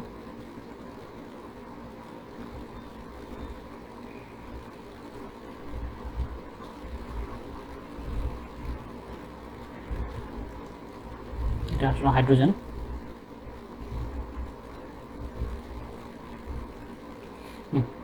সো আমি দেখতেছি যে আমার যে দ্বিবন্ধনটা আছে দুই পাশ থেকে সমান দূরত্বে আছে, আমি যেই পাশ থেকে করি না কেন আমার একই দূরত্ব পাবো। সেই ক্ষেত্রে আমি যে কোনো এক পাশ থেকে করলেই হবে। আমি যদি যে কোনো এক পাশ থেকে করি না কেন আমার নামটা সেমই আসবে।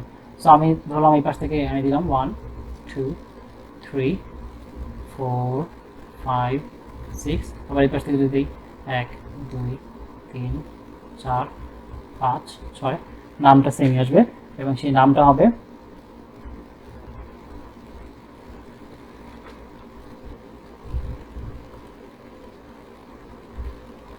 হেগস 2,4 ডাইইন। আচ্ছা 2,4 এর পরে কমা হবে না, হাইফেন হবে, ঠিক আছে, এটা আমি ভুল করছি। যদি প্রতিস্থাপক থাকে তাহলে, আচ্ছা আমরা কিন্তু এখন পর্যন্ত দেখিনি যে এটার মধ্যে কোনো প্রতিস্থাপক আছে। যদি প্রতিস্থাপক থাকে তাহলে যেই পাশ থেকে প্রতিস্থাপক কাছে হবে সেই পাশ থেকে সংখ্যা বসানো শুরু করতে হবে। যদি ওই পাশ থেকে সমান দূরত্ব থাকে তাহলে যেইটার প্রতিস্থাপক বেশি সেই পাশ থেকে সংখ্যা বসানো শুরু করতে হবে। ঠিক আছে, তাহলে আমি এটার একটা এক্সাম্পল যদি দেখাই,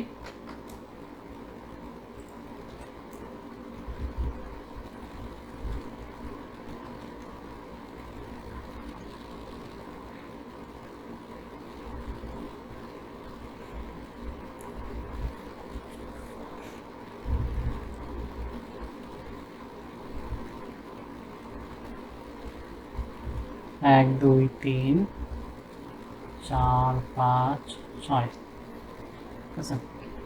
অ্যান্ড এখানে হলো যে একটা CH3 আছে, এখানে একটা CH3 দিলাম, এখানে একটা হাইড্রোজেন দিলাম, এখানে একটা হাইড্রোজেন দিলাম, তাই তো।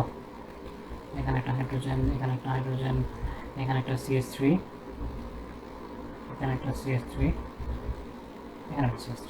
সো আমি এখানে দেখতেছি যে আমার প্রতিস্থাপক আছে। প্রতিস্থাপক কি, আমার প্রথমত আমি যদি আমার বন্ধন চিন্তা করি, আমার কার্যকরী মূলক আছে এখানে এখানে এখানে এখানে এবং এখানে প্রতিস্থাপক আছে। আচ্ছা এখানে আমি দেখতেছি যে প্রতিস্থাপক আসলে দুই দিক থেকে কাছে, ঠিক আছে। তাহলে প্রতিস্থাপক যদি দুই দিক থেকে কাছে থাকে তাহলে কি করব, তাহলে প্রতিস্থাপক যদি দুই দিক থেকে কাছে থাকে, আচ্ছা আমি আসলে অন্য একটা এক্সাম্পল দেখাতেছি, আচ্ছা সমস্যা নেই। প্রতিস্থাপক যদি দুই দিক থেকেই কাছে থাকে বা সমান দূরত্বে থাকে তখন আমি দেখবো যে আমার কোন পাশ থেকে কার্যকরী মূলক আছে। এখন দেখতেছি আমার কার্যকরী মূলক এই পাশ থেকে কাছে, আমার আসলে কার্যকরী মূলকের সিকোয়েন্সটা কিন্তু আগে দেখা লাগবে। কার্যকরী মূলক যেহেতু আগে এই পাশে, সো আমি কার্যকরী মূলক দেখে এখানে আমি 1 2 3 4 5 6 7 এভাবে নাম্বারিং করবো, ঠিক আছে। আর এটা নাম হবে 1 1 6 ট্রাই মিথাইল হেক্সা ট্রাইমিথাইল হেক্স,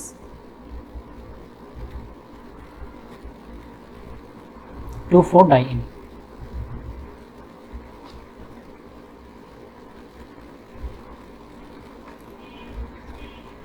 যদি দুইটি কার্যকরী মূলক থাকে এবং উভয় পাশ থেকে সমান দূরত্বে থাকে তাহলে বেশি সক্রিয় মূলককে প্রাধান্য দিতে হবে। হ্যাঁ, এখন যদি আমার দুইটা কার্যকরী মূলক থাকে, আমি তো এখন কত দেখাইছি একই ধরনের কার্যকরী মূলক, যদি দুই ধরনের কার্যকরী মূলক থাকে তাহলে কি করব? তাহলে এরকম একটা এক্সাম্পল আমরা দেখি।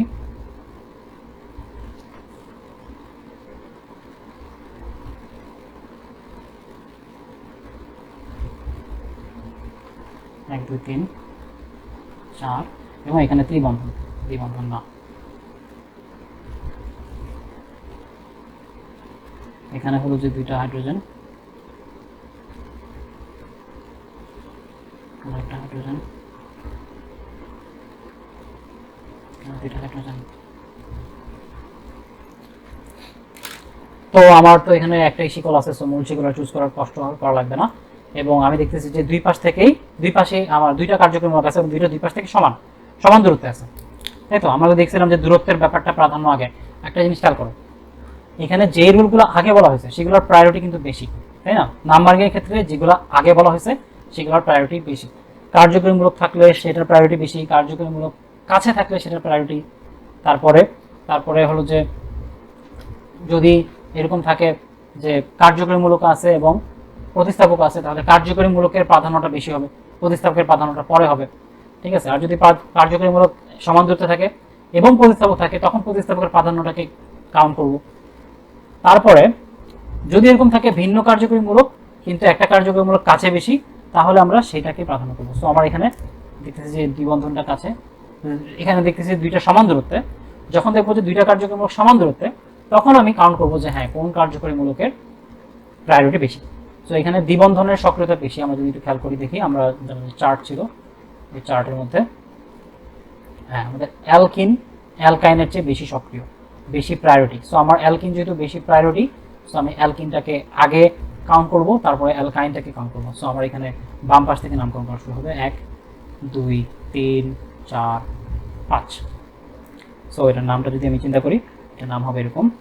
আমার কিন্তু এখানে কোনো প্রতিস্থাপক নেই, সো আমার এখানে আগের জিনিসগুলো আসবে না। সো পেন্ট 1 in 4 আইন। আচ্ছা, এখানে তোমার একটা কথা বলতে পারো, তোমাদের মাথায় একটা প্রশ্ন আসতে পারে বা তোমার বলতে পারো ভাই আপনি ভুল করছেন।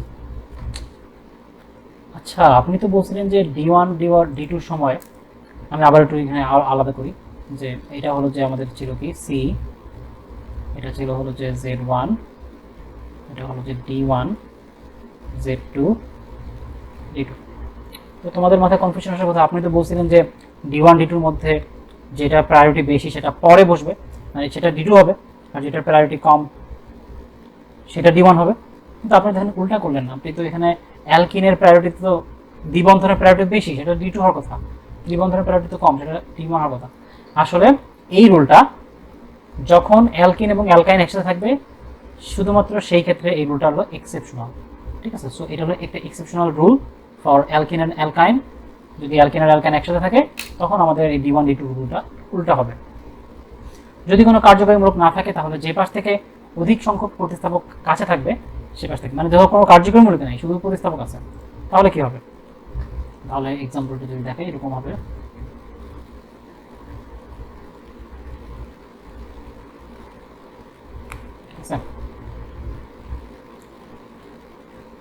হাইড্রোজেন হাইড্রোজেন হাইড্রোজেন, এখানে একটা CH3, এখানে একটা hydrogen hydrogen hydrogen CH3 CH3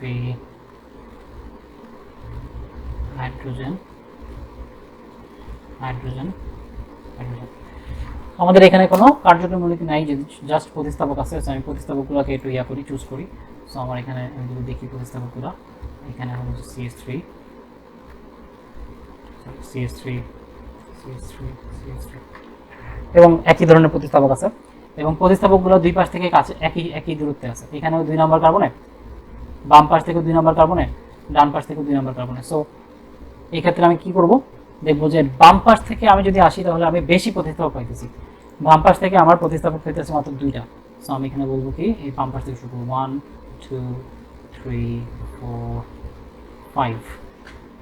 so আমার এরকম হবে এবং এটার নাম হবে এরকম 2, যেহেতু আমার এখানে তিনটাই একই, তো আমার এখানে হবে 224 trimethyl pentane hyphen try methyl, কোনো স্পেস হবে না, সো এটা হবে পেন্টেন। স্টেপ 4, এরপর যথাস্থানের প্রতিস্থাপক অনুযায়ী যৌগের নাম সাধারণ সংকেত অনুসরণ করে লিখতে হবে। ঠিক আছে, এটা তো আমরা জানি যে কিভাবে করতে হয়। ঠিক আছে, তো আমরা এখানে একটা লাস্ট একটা বড় এক্সাম্পল দেখাই দিই।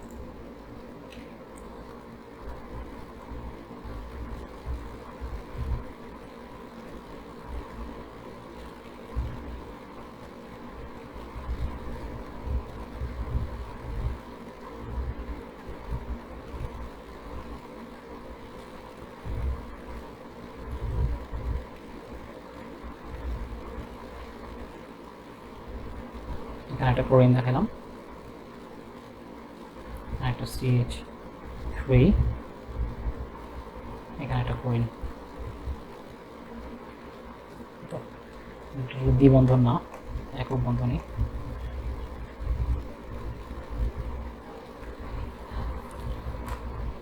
তো আমরা আবার ওভারঅল একবারে প্রথম থেকে মনে করার চেষ্টা করি। একবারে প্রথমে আমার যেটা করতে হবে সরল করতে হবে। এটা সরল করাই আছে, কিভাবে বুঝলাম, কারণ সবগুলো কার্বনকে আলাদাভাবে দেখা যাচ্ছে। সেকেন্ড স্টেপ হলো যে আমার করতে হবে, সরল শিকল কি বলে মূল শিকল চুজ করতে হবে। মূল শিকল চুজ করার জন্য আমি বলছিলাম যে কোনো এক সেট থেকে যাত্রা শুরু করতে হবে। যে সেট থেকে কার্যকরীমূলক কাজ আছে, আমি দেখতেছি যে এখান থেকেও 2 নম্বর কার্বনে ক্লোরিন, ওইখান থেকেও 2 নম্বর কার্বনে ক্লোরিন। তো আমি যে কোনো এক পাশ থেকে আমি যাত্রা শুরু করতে পারি, সমস্যা নেই। সো আমি মূল শিকল চুজ করার জন্য, সো আমি এদিক থেকে যাত্রা শুরু করলাম, শুরু করে করে করে করে করে করে করে এখানে আমি 2টা রাস্তা পাইলাম। এখানে উপরে যেতে পারি, নিচে যেতে পারি, উপরে যেতে পারি, ডানে যেতে পারি। উপরে গেলে একটা মাত্র কার্বন পাবো, ডানে গেলে অনেকের পাবো, সো ডানে যাওয়া শুরু করলাম। আবার আমি নিচে যেতে পারি, ডানে যেতে পারি, ডানে গেলে বেশি কার্বন, ডানে গেলাম। তারপরে আমার এখানে নিচে যাওয়ার কোনো সুযোগ নেই, কারণ এটা নিচে কার্বন না, এটা ক্লোরিন। সো আমি ডানে গেলাম, সো আমার এটা হলো মূল শিকল। ঠিক আছে, সো আমার মূল শিকলটা চুজ করা হয়ে গেল, এটা হলো আমার মূল শিকল। এরপরে আমার থার্ড স্টেপ হলো যে নাম্বারিং করা। নাম্বারিং করার জন্য আমি বাম থেকে শুরু করতে পারি, ডান থেকে শুরু করতে পারি। আমি বাম দিক থেকে দেখলাম 2 নম্বরে গেলে কার্যকরীমূলক পাইতেছি, ডান দিক থেকেও 2 নম্বরে গেলে কার্যকরীমূলক পাইতেছি। সো আমার কার্যকরীমূলকের ইফেক্টটা আমার এখানে কাজ করতেছে না। এরপর আমার প্রতিস্থাপক, বাম দিক থেকে আমি 3 নম্বর কার্বনের প্রতিস্থাপক পেতেছি, ডান দিক থেকে 4 নম্বর কার্বনের প্রতিস্থাপক পেতেছি। সো আমার বাম দিক থেকে নাম্বারিং করবো, সো এটা হবে 1 2 3 4 5 6 7 8। তো এরপরে যদি আমি আমার করি, নামকরণটা করি x1 x2 x3, আমার এখানে প্রতিস্থাপকগুলো কি কি আমাকে চুজ করতে হবে। আমার এখানে টোটাল মূলক কি কি আছে, তো আমার এখানে মূলক আছে হলো যে CH3, তারপরে আছে ক্লোরো, CH3 ক্লোরো, এগুলোই আছে। এবং আমরা যদি একটু খেয়াল করে দেখি ছকে এগুলো বসলে কি হবে, CH3 বা ক্লোরো, CH3 হলো যে অ্যালকেন মূলক, এই যে অ্যালকেন, আর ক্লোরো হলো যেগুলো। আমরা খেয়াল করতেছি যে এখান থেকে যত নিচে আছে সবগুলা খালি প্রতিস্থাপক হিসেবে ব্যবহৃত হবে। এতে সবসময় পূর্বপদ হিসেবে আসবে, পরপদে এন বসবে সবসময়। তার মানে আমাদের এটা নিয়ে আর চিন্তা করা দরকার নেই, আমরা এগুলোকে সব যা যা আছে সবগুলোকে প্রতিস্থাপক হিসেবে চিন্তা করবো।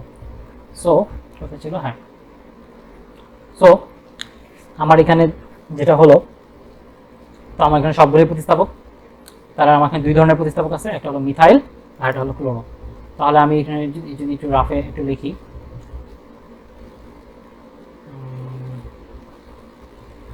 যদি রাফে একটু লিখি, এখানে মিথাইল লিখলাম, এখানে আমি ক্লোরো লিখলাম। তো আমি দেখতেছি মিথাইলের মধ্যে এম দিয়ে শুরু, ক্লোরো হলো যে সি দিয়ে শুরু। তাহলে অবশ্যই ক্লোরোটা আগে বসবে, অ্যালফাবেটিক্যালি তো করতে হবে, তাই তো। সো ক্লোরোটা আগে বসবে, ক্লোরোর পজিশন হলো যে 2 আর 7। সো আমি নামটা যদি লিখি তাহলে নামটা এরকম দাঁড়াবে। আমার যদি দেখি তাহলে ভালো হবে। তাহলে আমার নামের শুরুতে থাকবে কি ক্লোরো, তো এখানে হবে 2, 7, তারপর হলো যে ক্লোরো, শুধু ক্লোরো না, 2 7 হলো যে A1 x1 x2, তারপর A1 B1, A1 হলো যে ক্লোরিন কয়টা আছে? 2টা, সো এখানে বলবে ডাই, তারপর B1 ক্লোরো, 27 ডাইক্লোরো, তারপর একটা হাইফেন। তারপরে আমাদের সেকেন্ড প্রতিস্থাপক হলো মিথাইল। মিথাইল আছে 3 আর 5 নাম্বার অবস্থানে, সো আমি এখানে বলবো হলো যে 3,5 এটাও কিন্তু 2টা আছে, সো ডাইমিথাইল। তারপর আমার A1 B1 এর কাহিনী শেষ। এরপর হলো যে সি, মূল শব্দ। এখানে 8টা কার্বন আছে, সো মূল শব্দ হলো অক্ট, সো আমার এখানে অক্ট। এবং এরপরে আমাদের পরপদের কিছু নাই, ঠিক আছে। সো আমাদের এখানে জাস্ট বসে পড়বে কি এন, অ্যালকেনের জন্য এন বসবে, ঠিক আছে। আমরা তো জানি এন অ্যালকেনের জন্য পরপদ এন। সো আমার এটা হচ্ছে 27 ডাইক্লোরো 35 ডাইমিথাইল অক্টেন। স্টেপ 5, একাধিক প্রতিস্থাপক যদি থাকে, একাধিক প্রতিস্থাপক থাকলে অ্যালফাবেটিক্যালি বসবে, যেমন মিথাইল ও ক্লোরাইডের ক্ষেত্রে অ্যালফাবেটিক্যালি সি আগে, তাই ক্লোরাইড পূর্বে বসবে, এটা তো আমি দেখাইলামই একটু আগে। একাধিক কার্যকরীমূলকের ক্ষেত্রে সক্রিয়তা ক্রম অনুযায়ী বেশি সক্রিয় পদ সর্ব ডানে বসবে, এটাও আগে বলা হয়েছে। সো আমাদের এতটুকু আমাদের বোঝা হলো। এরপর আমাদের ব্যতিক্রমী পদ্ধতি, আমি বলছিলাম যে এই ফরম্যাট দিয়ে সবগুলো হবে না, কিছু কিছু ক্ষেত্রে আমাদের ব্যতিক্রমী পদ্ধতি দিয়ে শিখতে হবে। সো এর মধ্যে প্রথমটা হলো যে ইথারের নামকরণ। ইথারের নামকরণ আসলে ওই সিস্টেম হবে না, আমাদের নতুন একটা সিস্টেম শিখতে হবে। তো এটার ক্ষেত্রে আমরা সাধারণ সংখ্যাটাকে নতুনভাবে লিখলাম। আমরা দেখলাম যে এখানে অনেক কিছু বাদ করছে। সো এখানে x1 x2 x3 a1 b1 y1 y2 y3 a2 b2 c, ঠিক আছে, আমাদের এরকম হবে সাধারণ সংখ্যাটা। এবং সি এর জায়গায় বসবে এন, তার মানে আমাদের এখানে আমরা তো ওই যে ছকের মধ্যে দেখছিলাম, মনে আছে যে যদি ইথার থাকে, এই তো ইথার থাকলেও কিন্তু আমাদের পরপদে সবসময় এন হবে। সো সেই ব্যাপারটা এখানে আসলে কাজে লাগতেছে। সি হলো এন। এখন যদি আমি নিয়মগুলো দেখি, নিয়মের 1 নম্বরে বলা হয়েছে, আমরা তো জানি যে ইথার কিরকম থাকে। ইথার মূলকটা হলো এরকম টাইপের, তাই তো, মাঝখানে একটা অক্সিজেন থাকে এবং দুই পাশে 2টা আর অ্যালকাইল মূলক, এক পাশে একটা আর, আরেক পাশে আরেক রকমের আর, একরকম হইতে হবে এমন কথা নেই, সো এটাকে আর প্রাইম দিয়ে দেখাতে পারে। সো নিয়মে 1 নম্বর হলো যে অক্সিজেনের দুই পাশে অবস্থিত 2টি অ্যালকাইল মূলকের একটিকে অ্যালকেন ধরবো আর একটিকে অ্যালকক্সি ধরবো, ঠিক আছে। তার মানে আমার যে অক্সিজেনের দুই পাশে 2টা আর থাকবে, একটাকে আমি অ্যালকেন ধরতে হবে আর একটাকে অ্যালকক্সি ধরতে হবে। তো 2টা অ্যালকাইল মূলকের মধ্যে যেটাতে কার্বন সংখ্যা বেশি থাকবে সেটাকে অ্যালকেন ধরবো, যেটাতে কম থাকবে ওটাকে মিথক্সি না, এটা হবে অ্যালকক্সি, সেটাকে অ্যালকক্সি ধরবো।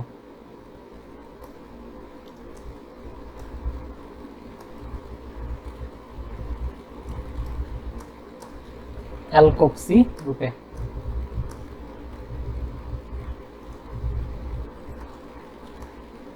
অ্যালকক্সি রূপে প্রতিস্থাপন করা হবে। অ্যালকক্সি ছাড়াও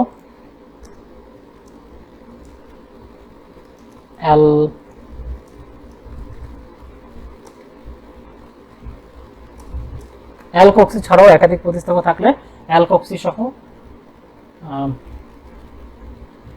সহ সকল প্রতিস্থাপক স্বাভাবিক নিয়মেই হবে, ঠিক আছে।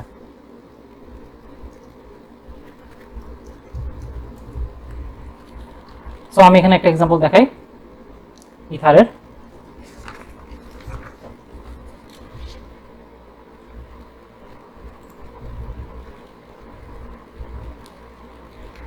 তো আমি ধরি যে আমার এরকম একটা যৌগ দেওয়া আছে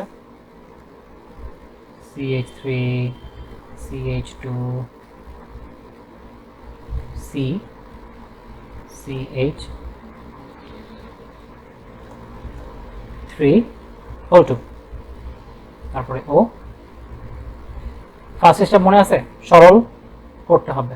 তো এটা সরল করা নাই, কারণ আমি সবগুলো কার্বনকে আলাদা করে দেখতে পারতেছি না। সো আমি এটাকে সরল করব, তাই তো। সো আমি এটাকে সরল করি। তো সরল করার জন্য আমার যে CH3O2 ছিল এটাকে আলাদা করতে হবে। সো এটাকে সরল করলে এরকম দাঁড়ায় CH3 CH2 C। আমরা দেখতেছি যে এখানে শুধু C ছিল, তার মানে কার্বনের 2টা হাত দেখা যাইতেছিল না। সো এই 2টা হাতের মধ্যে CH3 এভাবে বসছে। সো এ হলো সরল, তারপরে অক্সিজেন, তারপরে CH2 CH3। এরপরে আমার সেকেন্ড স্টেপ, সেটা হলো যে মূল শিকল চুজ করা। তো আমার এখানে অ্যালকক্সি পুরোটাকে আমার কিন্তু একটা প্রতিস্থাপক হিসেবে চিন্তা করতে হবে। সো আমি কিন্তু এই জিনিসটা হলো যে আমার প্রতিস্থাপক, ঠিক আছে।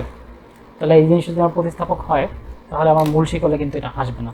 সো আমি যদি এখন মূল শিকল চুজ করা শুরু করি, বাম দিক থেকে আসলাম, যাত্রা শুরু করলাম করতে করতে করতে করতে আমি যখন উপরে যাই নিচে যাই একই কথা। তো আমি উপরে গেলাম। সো এটা হলো আমার মূল শিকল। তাহলে আমার নীলটা হলো অ্যালকেনের অংশ, এবং ডান পাশেটা হলো অ্যালকক্সির অংশ। ঠিক আছে, তো এখানে যেহেতু দুইটা কার্বন আছে সেটা হবে ইথক্সি। ঠিক আছে, অ্যালকক্সি বলতে কি আমাদের মূল শব্দ প্লাস অক্সি, সেটা হলো যে আমাদের অ্যালকক্সির নামকরণ।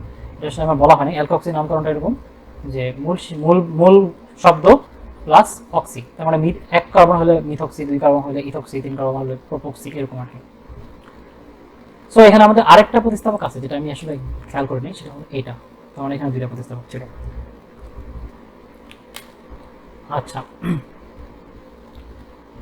সো জিনিসটাকে এখন যদি আমি এভাবে চিন্তা করি, তাহলে এরপরে হলো যে আমি নাম্বার দিব। তো আমি যদি নাম্বার দিতে চাই তাহলে আমার নাম্বার দেওয়ার সময় আমি দেখতেছি যে আমার আমি বাম দিক থেকে শুরু করতে পারি না উপর থেকে শুরু করতে পারি। আমার যদি উপর থেকে শুরু করতে হয় তাহলে আমি দেখতেছি যে এখান থেকে আমার কার্যকরী মোটটা কাছে হয়, তাহলে আমি 1 2 এভাবে করে দিব। তো 1 2 3 4 নাম্বারিং করা হলো। এরপরে আমি নামকরণ করা শুরু করবো। ঠিক আছে, আচ্ছা দাঁড়াও।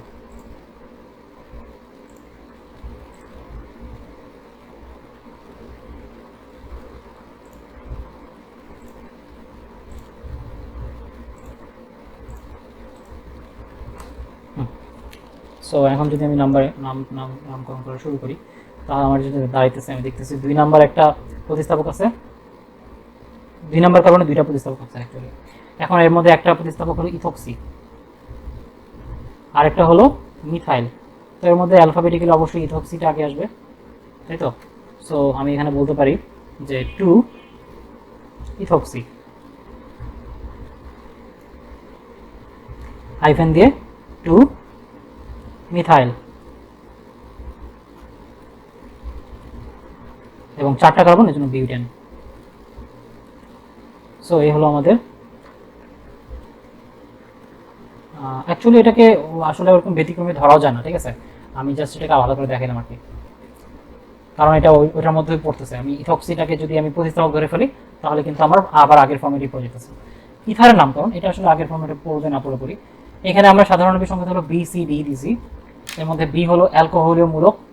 ঠিক আছে, আমাদের অ্যালকোহলীয় মূলকের জন্য কি বলে আমার, আচ্ছা এর আগেরটা ছিল ইথার, তাই তো? আমি এখানে একটা ভুল করছি, এটা হলো যে অ্যাস্টারের নামকরণ হবে। ঠিক আছে, এটা হবে অ্যাস্টারের নামকরণ। আচ্ছা, আমরা তো জানি যে অ্যাস্টার যেটা আছে, অ্যাস্টারের মধ্যে আসলে দুইটা অ্যালকোহল আর কার্বক্সিলিক অ্যাসিড থেকে আসলে অ্যাস্টার তৈরি হয়, তাই তো? সো অ্যাস্টার যখন তৈরি হচ্ছে তখন এর মধ্যে দুইটা অংশ থাকবে, একটা হলো যে অ্যালকোহলীয় অংশ আর একটা হলো যে আমাদের কি বলে কার্বক্সিলিক অ্যাসিডের অংশ। তো এখানে অ্যালকোহলীয় মূলক যেটা, মানে অ্যালকোহলীয় অংশটাকে আমি পুরা প্রতিস্থাপক হিসেবে ধরবো। ঠিক আছে, এটা আসলে অ্যালকোহলীয় মূলক বা এটা অ্যালকাইল মূলক হিসেবে থাকবে। ঠিক আছে, অ্যালকাইল মূলক অনুসারে নামকরণটা হবে। আর সিটা হবে মূল শব্দ এবং ডি এর জায়গায় বসবে আনয়েড। সো আমি যদি এখানে একটা এক্সাম্পল দেখি তাহলে আমার ক্লিয়ার হয়ে যাবে।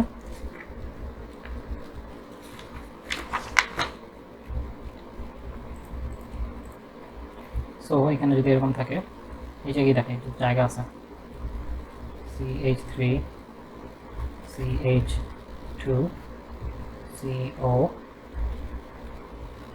O CH3। এখানে আমার কোনো শাখা টাখা নাই। সো আমার মূল শিকল একটাই, নাম্বারিং যদি করি এখানে আমার আমার আমি কি বলছি যে আমার অ্যালকোহলীয় অংশ কোনটা। আচ্ছা, এখানে আমার একটা জিনিস বুঝতে হবে, আমি অ্যালকোহলীয় অংশ কোনটা এটা আমি কিভাবে বুঝবো। সাধারণত অক্সিজেনের সাথে যেটা থাকে, অক্সিজেনের ডান পাশে যেটা থাকবে সেটা আসলে অ্যালকোহলীয় অংশ হবে। সো আমার এটা হলো অ্যালকোহলীয় অংশ। ঠিক আছে, তার মানে অক্সিজেনের সাথে যেটা যুক্ত থাকবে সেটা হলো অ্যালকোহলীয় অংশ। সো আমার এটা অ্যালকোহলীয় অংশ। তা আমার বাম পাশের অংশটাকে আমি ধরবো হলো যে পুরা মূল যৌগ হিসেবে, তাই তো? সেই হিসাবে আমার নাম্বারিং যদি করি তাহলে আমার এখানে নাম্বারিংয়ে একটা জিনিস সেটা হলো যে এই ক্ষেত্রে আমার নাম্বারিংয়ে সবসময় যেটাতে আমার কার্বনিক মূলকটা আছে সেটাই হলো যে আমার 1 নাম্বার কার্বন হবে। সো এটা 1 নাম্বার, এটা 2 নাম্বার, 3 নাম্বার।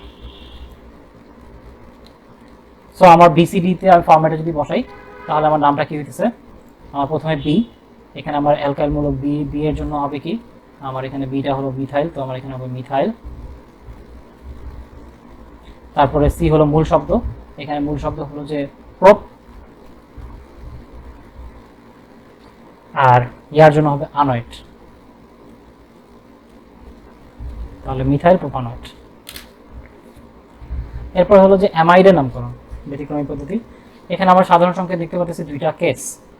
এক নম্বর কেস হলো যে N N N comma N hyphen A B C D, আর কেস নাম্বার 2 হলো যে N B one hyphen N B two C D. আমরা একটু দেখি অ্যামাইড কোনগুলোকে বলে। সাধারণত অ্যামাইড বলে এরকম যৌগগুলোকে, যেটা হলো যে এক অ্যালকাইল মূলকের সাথে একটা CONH2 এরকম একটা মূলক যুক্ত থাকে, সেটাকে আসলে অ্যামাইড বলা হয়। এই ধরনের যৌগগুলো হলো অ্যামাইড। তো ব্যাপারটা কি, এখানে যে NH2 আছে, দেখা যায় কি এই NH2 এর মধ্যে এখানে যে দুইটা হাইড্রোজেন আছে, এই দুইটা হাইড্রোজেনকে প্রতিস্থাপিত করেও অনেক কিছু ঢুকে যেতে পারে। অনেক সময় দেখা যায় যে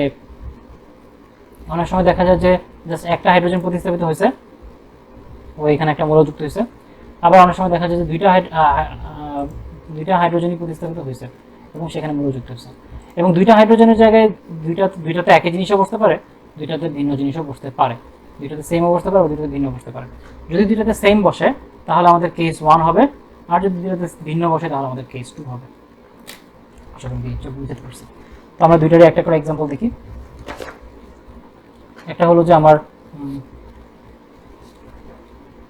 আচ্ছা, প্রথমত আমি দেখি যে একটাও নাই, ঠিক আছে, মানে আমার কোনো প্রতিস্থাপকই নেই। সো সেটা যদি এক্সাম্পল দেখি, তো আমার সেটার এক্সাম্পলটা এরকম টাইপের একটা এক্সাম্পল।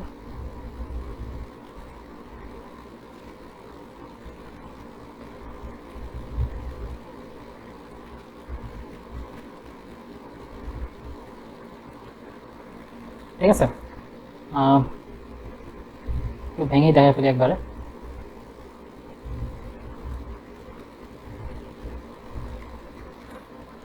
তো এখানে যেহেতু কিছুই নাই, আমাদের এখানে এন এন এর ব্যাপারটা আসবে না, ঠিক আছে। এখানে এন এন মানে হলো যে এন অবস্থানে কি কি ছিল এটা দেখানোর জন্য, আর এ বি মানে এন অবস্থানে কি কি বসছে এটা দেখানোর জন্য।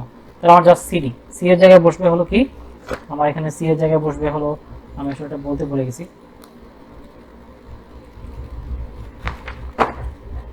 সি এর জায়গায় বসবে হলো মূল শব্দ এবং ডি এর জায়গায় বসবে আনঅ্যামাইড, ঠিক আছে। সো যদি আমি একটু দেখাইতে চাই এটাকে, সি মূল শব্দ, ডি আনঅ্যামাইড, ঠিক আছে। সো আমার এটা কি দাঁড়াচ্ছে, আমার এখানে কোনো নাম্বারিং এর প্রয়োজন নেই, আমার এটা নামটা স্ট্রেট দাঁড়াচ্ছে এটা, যে যেহেতু 3 কার্বন প্রোপ আর সাথে আনামাইড, তাহলে প্রোপানামাইড,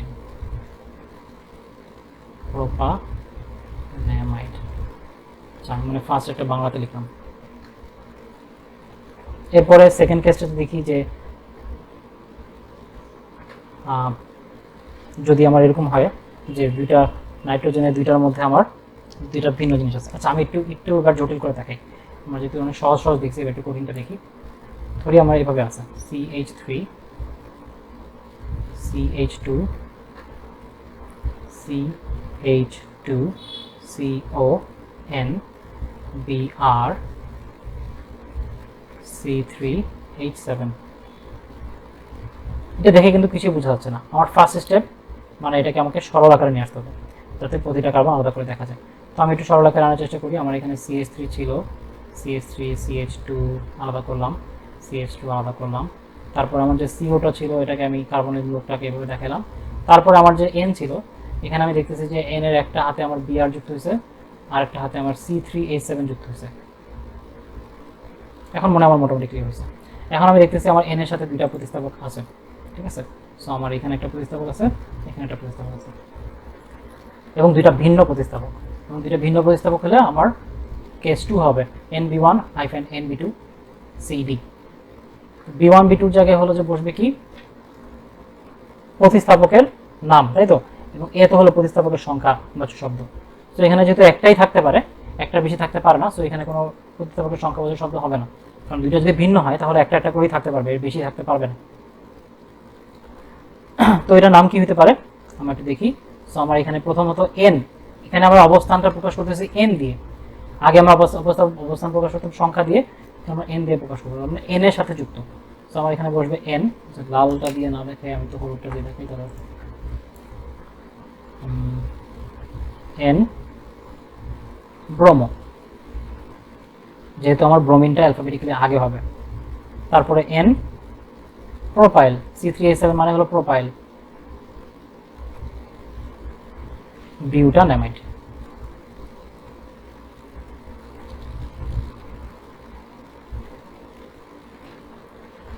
এবার আমরা দেখি যে থার্ড কেস মানে হলো যে যদি এরকম হয় যে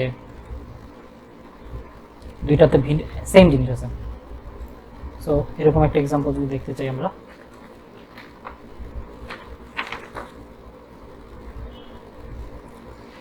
সহজ একটা এক্সাম্পল দেখে ফেলি। CH3 CH2 CO and CH3 CH3। So এখানে আমি দেখতেছি যে আমার দুইটা প্রতিস্থাপক দুইটা সেম, দুইটাই মিথাইল, তাই তো। সো এখানে একটা দুইটাই হলো মিথাইল। সো আমার এটা নামটা এরকম আসবে, যেহেতু দুইটাই পাশাপাশি আছে আমি এটাকে বলতে পারবো N N হাইফেন। এবার আমার এ আসবে। সো এখানে এ ডাই মিথাইল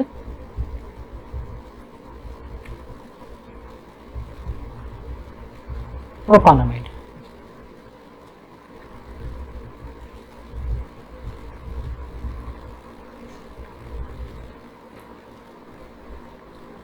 ব্যতিক্রম পদ্ধতি অ্যামিনের নামকরণ। অ্যামিনের নামকরণটা একটু ব্যতিক্রম, এবং এটা আমি মোটামুটি আমার মনে হয় নামকরণের মধ্যে সবচেয়ে কঠিনের মধ্যে পড়ে একটা অ্যামিনের নামকরণ, কারণ অ্যামিনেরটা একটু জটিল। আমি একটু দেখি, আমি এখানে নতুন একটা দুইটা কেস, একটা হলো অ্যামিনের দুই হাতে যদি একই প্রতিস্থাপক থাকে আগের মতো, এবং যদি অ্যামিনের দুই হাতে ভিন্ন প্রতিস্থাপক থাকে। এখানে একটা ব্যাপার হলো যে অনেক সময় দেখা যায় যে প্রতিস্থাপক আবার শাখা থাকে, ঠিক আছে। সেই ক্ষেত্রে আমরা এখানে আবার আরেকটা ব্র্যাকেট ইউজ করবো, মানে x1 NN hyphen AS1 BS1, মানে হচ্ছে শাখার মধ্যেও শাখা, সাব কি বলা যায়, সাব প্রতিস্থাপক যেটা বলি, সাবস্টিটিউয়েন্ট। সো এটা AS1 BS1 BA এর জায়গায় সবসময় বসবে কি অ্যামিনো, ঠিক আছে। আমি এখানে লিখে দিতে পারি যে BA, এটার জায়গায় সবসময় বসবে হলো amino. Hyphen Y1 Y2 Y3 just normal নিয়মে অন্যান্য কার্বনে তো প্রতিস্থাপক থাকতে পারে, A1 B1 hyphen Z1 Z2 Z3 A2 B2 CD। যদি দুই হাতে দুইটা থাকে তাহলে আমাদের এখানে জাস্ট NBS1 হাইফেন NBS2, এখানে AS1 ব্যাপারটা আর আসবে না। কোনো প্রতিস্থাপক যদি না থাকে তাহলে ব্র্যাকেটের অংশটুকু বাদে নর্মাল নিয়মে নামকরণ হবে। সো আমরা এখানে একটা এক্সাম্পল দেখি, আসলে ফরম্যাটটা কম ইউজ করে এক্সাম্পলটা দেখলে হয়তো আমাদের জন্য সুবিধা হবে। So first example CH3 CH2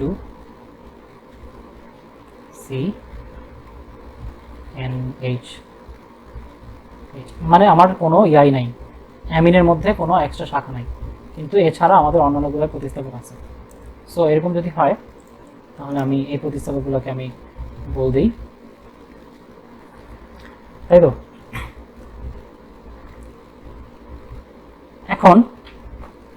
এখন ব্যাপারটা কি, এই পুরো অ্যামিনটাকেও আমাদের অ্যামিন নামকরণের ব্যাপারটা হলো পুরো অ্যামিন জিনিসটাকেও হলো যে প্রতিস্থাপক হিসেবেই ধরা হয়। অ্যামিনের পুরো এই অংশটাকে প্রতিস্থাপক হিসেবে ধরা হয়, আমি আসলে বলতে ভুলে গেছিলাম। হ্যাঁ, যেহেতু অ্যামিনের অংশটাকে প্রতিস্থাপক হিসেবে ধরা হয়, সেহেতু অ্যামিনের ভিতরে যদি আবার প্রতিস্থাপক থাকে তখন এটাকে হাইফেন দিয়ে দেখানো হয়, বুঝতে পারছি।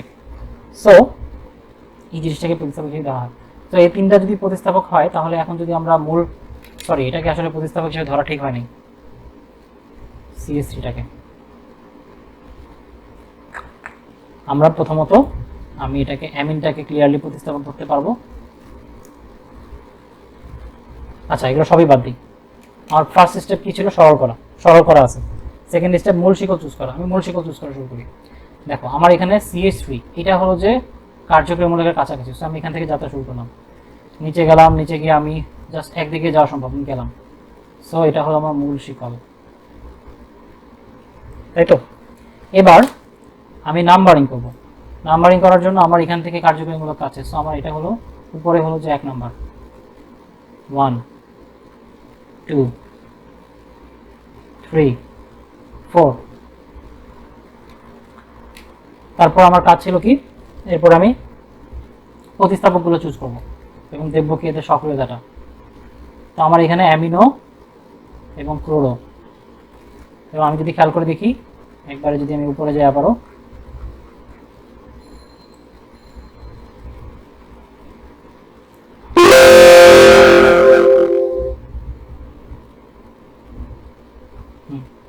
যদি আবার উপরে যাই, আমি দেখতে পারতেছি যে আমার যে অ্যামিনটা ছিল সেটা কিন্তু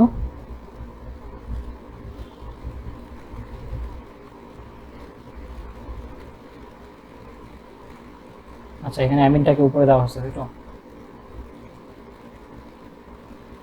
আচ্ছা, অ্যামিনটা আসলে অ্যালকেন বেশি সক্রিয়।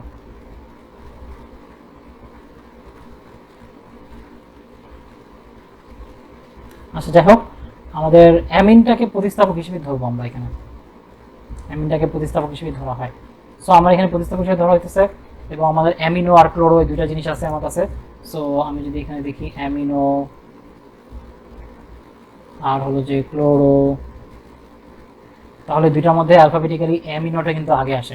সো আমার এখানে নামকরণটা যদি আমি করি, তো আমার এখানে 2 নাম্বার কার্বনে অ্যামিনো আছে, 2 নাম্বার কার্বনে ক্লোরো আছে। সো আমার এটা দাঁড়াবে এরকম যে 2 অ্যামিনো 2 ক্লোরো, সরি উপরে উঠে গেছে,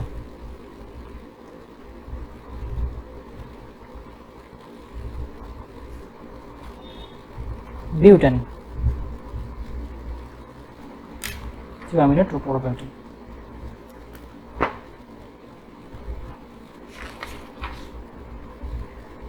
তো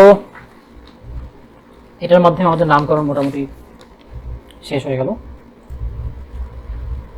আচ্ছা, এই পর্যায়ে আমি জাস্ট তোমাদের একটা দুটা এক্সাম্পল দিব, যেটা হলো ভর্তি পরীক্ষার প্রশ্নে আসছিল এরকম। সো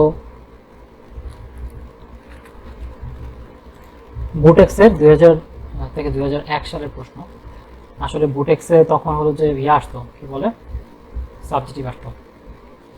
সো এটা সাবজেক্টিভের কোশ্চেন ছিল 2000।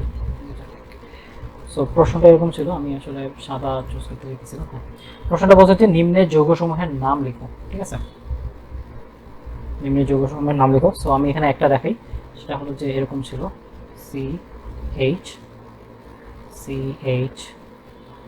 NH2 COH। কারণ আমি দেখতেছি যে আমরা যেগুলো দেখছি তার চেয়ে সহজ এটা, ঠিক আছে। সো আমি বলছিলাম যে এখানে আমাদের NH2টাকে প্রতিস্থাপক হিসেবে ধরবো। সো NH2টাকে প্রতিস্থাপক ধরতেছি, এবং COH সবচেয়ে বেশি প্রায়োরিটির। তো এটা হলো যে আমাদের মেইন মূল শিকল হিসেবে থাকবে, মানে মূল পরপদ হিসেবে থাকবে। এবার যদি আমি করি, নাম্বারিং করি, যেহেতু আমার এখানে মূল শিকলই আছে, তো নাম্বারিং করলে এটা সবসময় 1 নাম্বার দিয়ে ধরবো, 1 2 3, ঠিক আছে। সো নাম্বারিং করা শেষ, আমার 2 নাম্বার কার্বনে অ্যামিনো আছে। সো খুব সহজ আমাদের এটার অ্যান্সারটা, সেটা আমি দেখতে পাইতেছি, সেটা হলো যেটা হবে কি 2 amino propanoic acid, propanoic acid. এরপর আরেকটা প্রশ্ন দেখাবো, যেটা হলো যে নাম ছিল, নাম থেকে গাঠনিক সংকেত বের করতে বলা হয়েছিল, এরকম একটা প্রশ্ন। সেটা হলো যে আসছিল চুয়েটে 2007-08। সো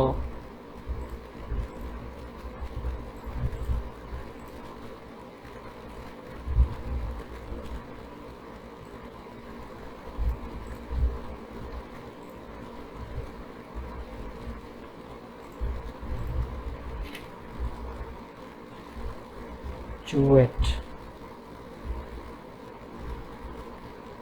7-8।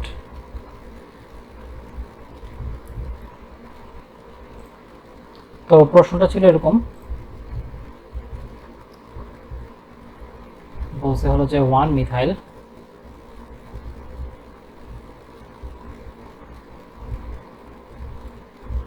হেক্সাইলামিন। আচ্ছা, অ্যামিনটাকে আসলে দুইভাবেই নামকরণ করা যায়, একটা হলো যে এটাকে প্রতিস্থাপক হিসেবে রেখে আবার মূল যৌগ হিসেবে রেখেও। তো এখানে হলো যে হেক্সাইল 1 মিথাইল হেক্সাইলামিন বলছে, তার মানে এখানে আমাদের অ্যামিনটাকে হলো যে মানে জাস্ট দুইটা সিস্টেমে আমরা দেখছিলাম যে অ্যামিনটাকে কিন্তু সক্রিয়তা কোনো উপরে রাখা হয়েছে, তার মানে দুইটা সিস্টেমে নামকরণ করা যায়। সো এটাকে বলা হয়েছে 1 মিথাইল হেক্সাইলামিন। তার মানে এখানে আমাদের অ্যামিনটাকে মেইন যৌগ রাখছে এবং মানে অ্যামিনটাকে আমরা মেইন রেখে বাকিগুলোকে আমরা শাখা হিসেবে চিন্তা করছি। এভাবে যখন আমরা চিন্তা করবো তখন আমরা অ্যামিনটাকে এখানে মাঝখানে রাখবো, অ্যামিনটাকে যেহেতু মেইন চিন্তা করতেছি। সো এক পাশে হবে আমার হেক্সাইল, সো আমার এখানে আসবে কি যেহেতু গাঠনিক সংকেত লিখতে বলছে, সো আমি এখানে মোটামুটি পুরোটা লিখি, আসবে CH2 1 2 3 2 4 5 6। সো হেক্সাইল মিথাইল এবং এখানে আরেকটা থাকবে কি মিথাইল CH3 আর এখানে থাকবে H। তার মানে কি হলো, অ্যামিনের সাথে হলো যে মিথাইলও থাকলো, হেক্সাইলও থাকলো, অ্যামিন, তার মানে মিথাইল হেক্সাইলামিন, 1 মিথাইল হেক্সাইলামিন। সো আমরা এরকম দেখলাম, তোমরা কোশ্চেন ব্যাংক করলে এরকম আরও প্রশ্ন পাবা। এর মধ্যে কিছু কিছু প্রশ্ন আছে যেগুলো হলো যে ট্রিভিয়াল পদ্ধতিতে আছে এবং এগুলো তোমাদের ট্রিভিয়াল পদ্ধতির জন্য আরও বেশি বেশি প্র্যাকটিস করতে হবে, বেশি বেশি যেগুলো আগে আসছে এগুলো মুখস্থ করতে হবে। আর যেগুলো ইউ প্যাকে সেগুলো আশা করি তোমাদের কোনো সমস্যা হবে না, কারণ আমি মোটামুটি ডিটেলসে দেখাই দিচ্ছি। তো আবারও ইনশাল্লাহ পরে দেখা হবে তোমাদের সাথে। তো আমি এখানে শেষ করতেছি।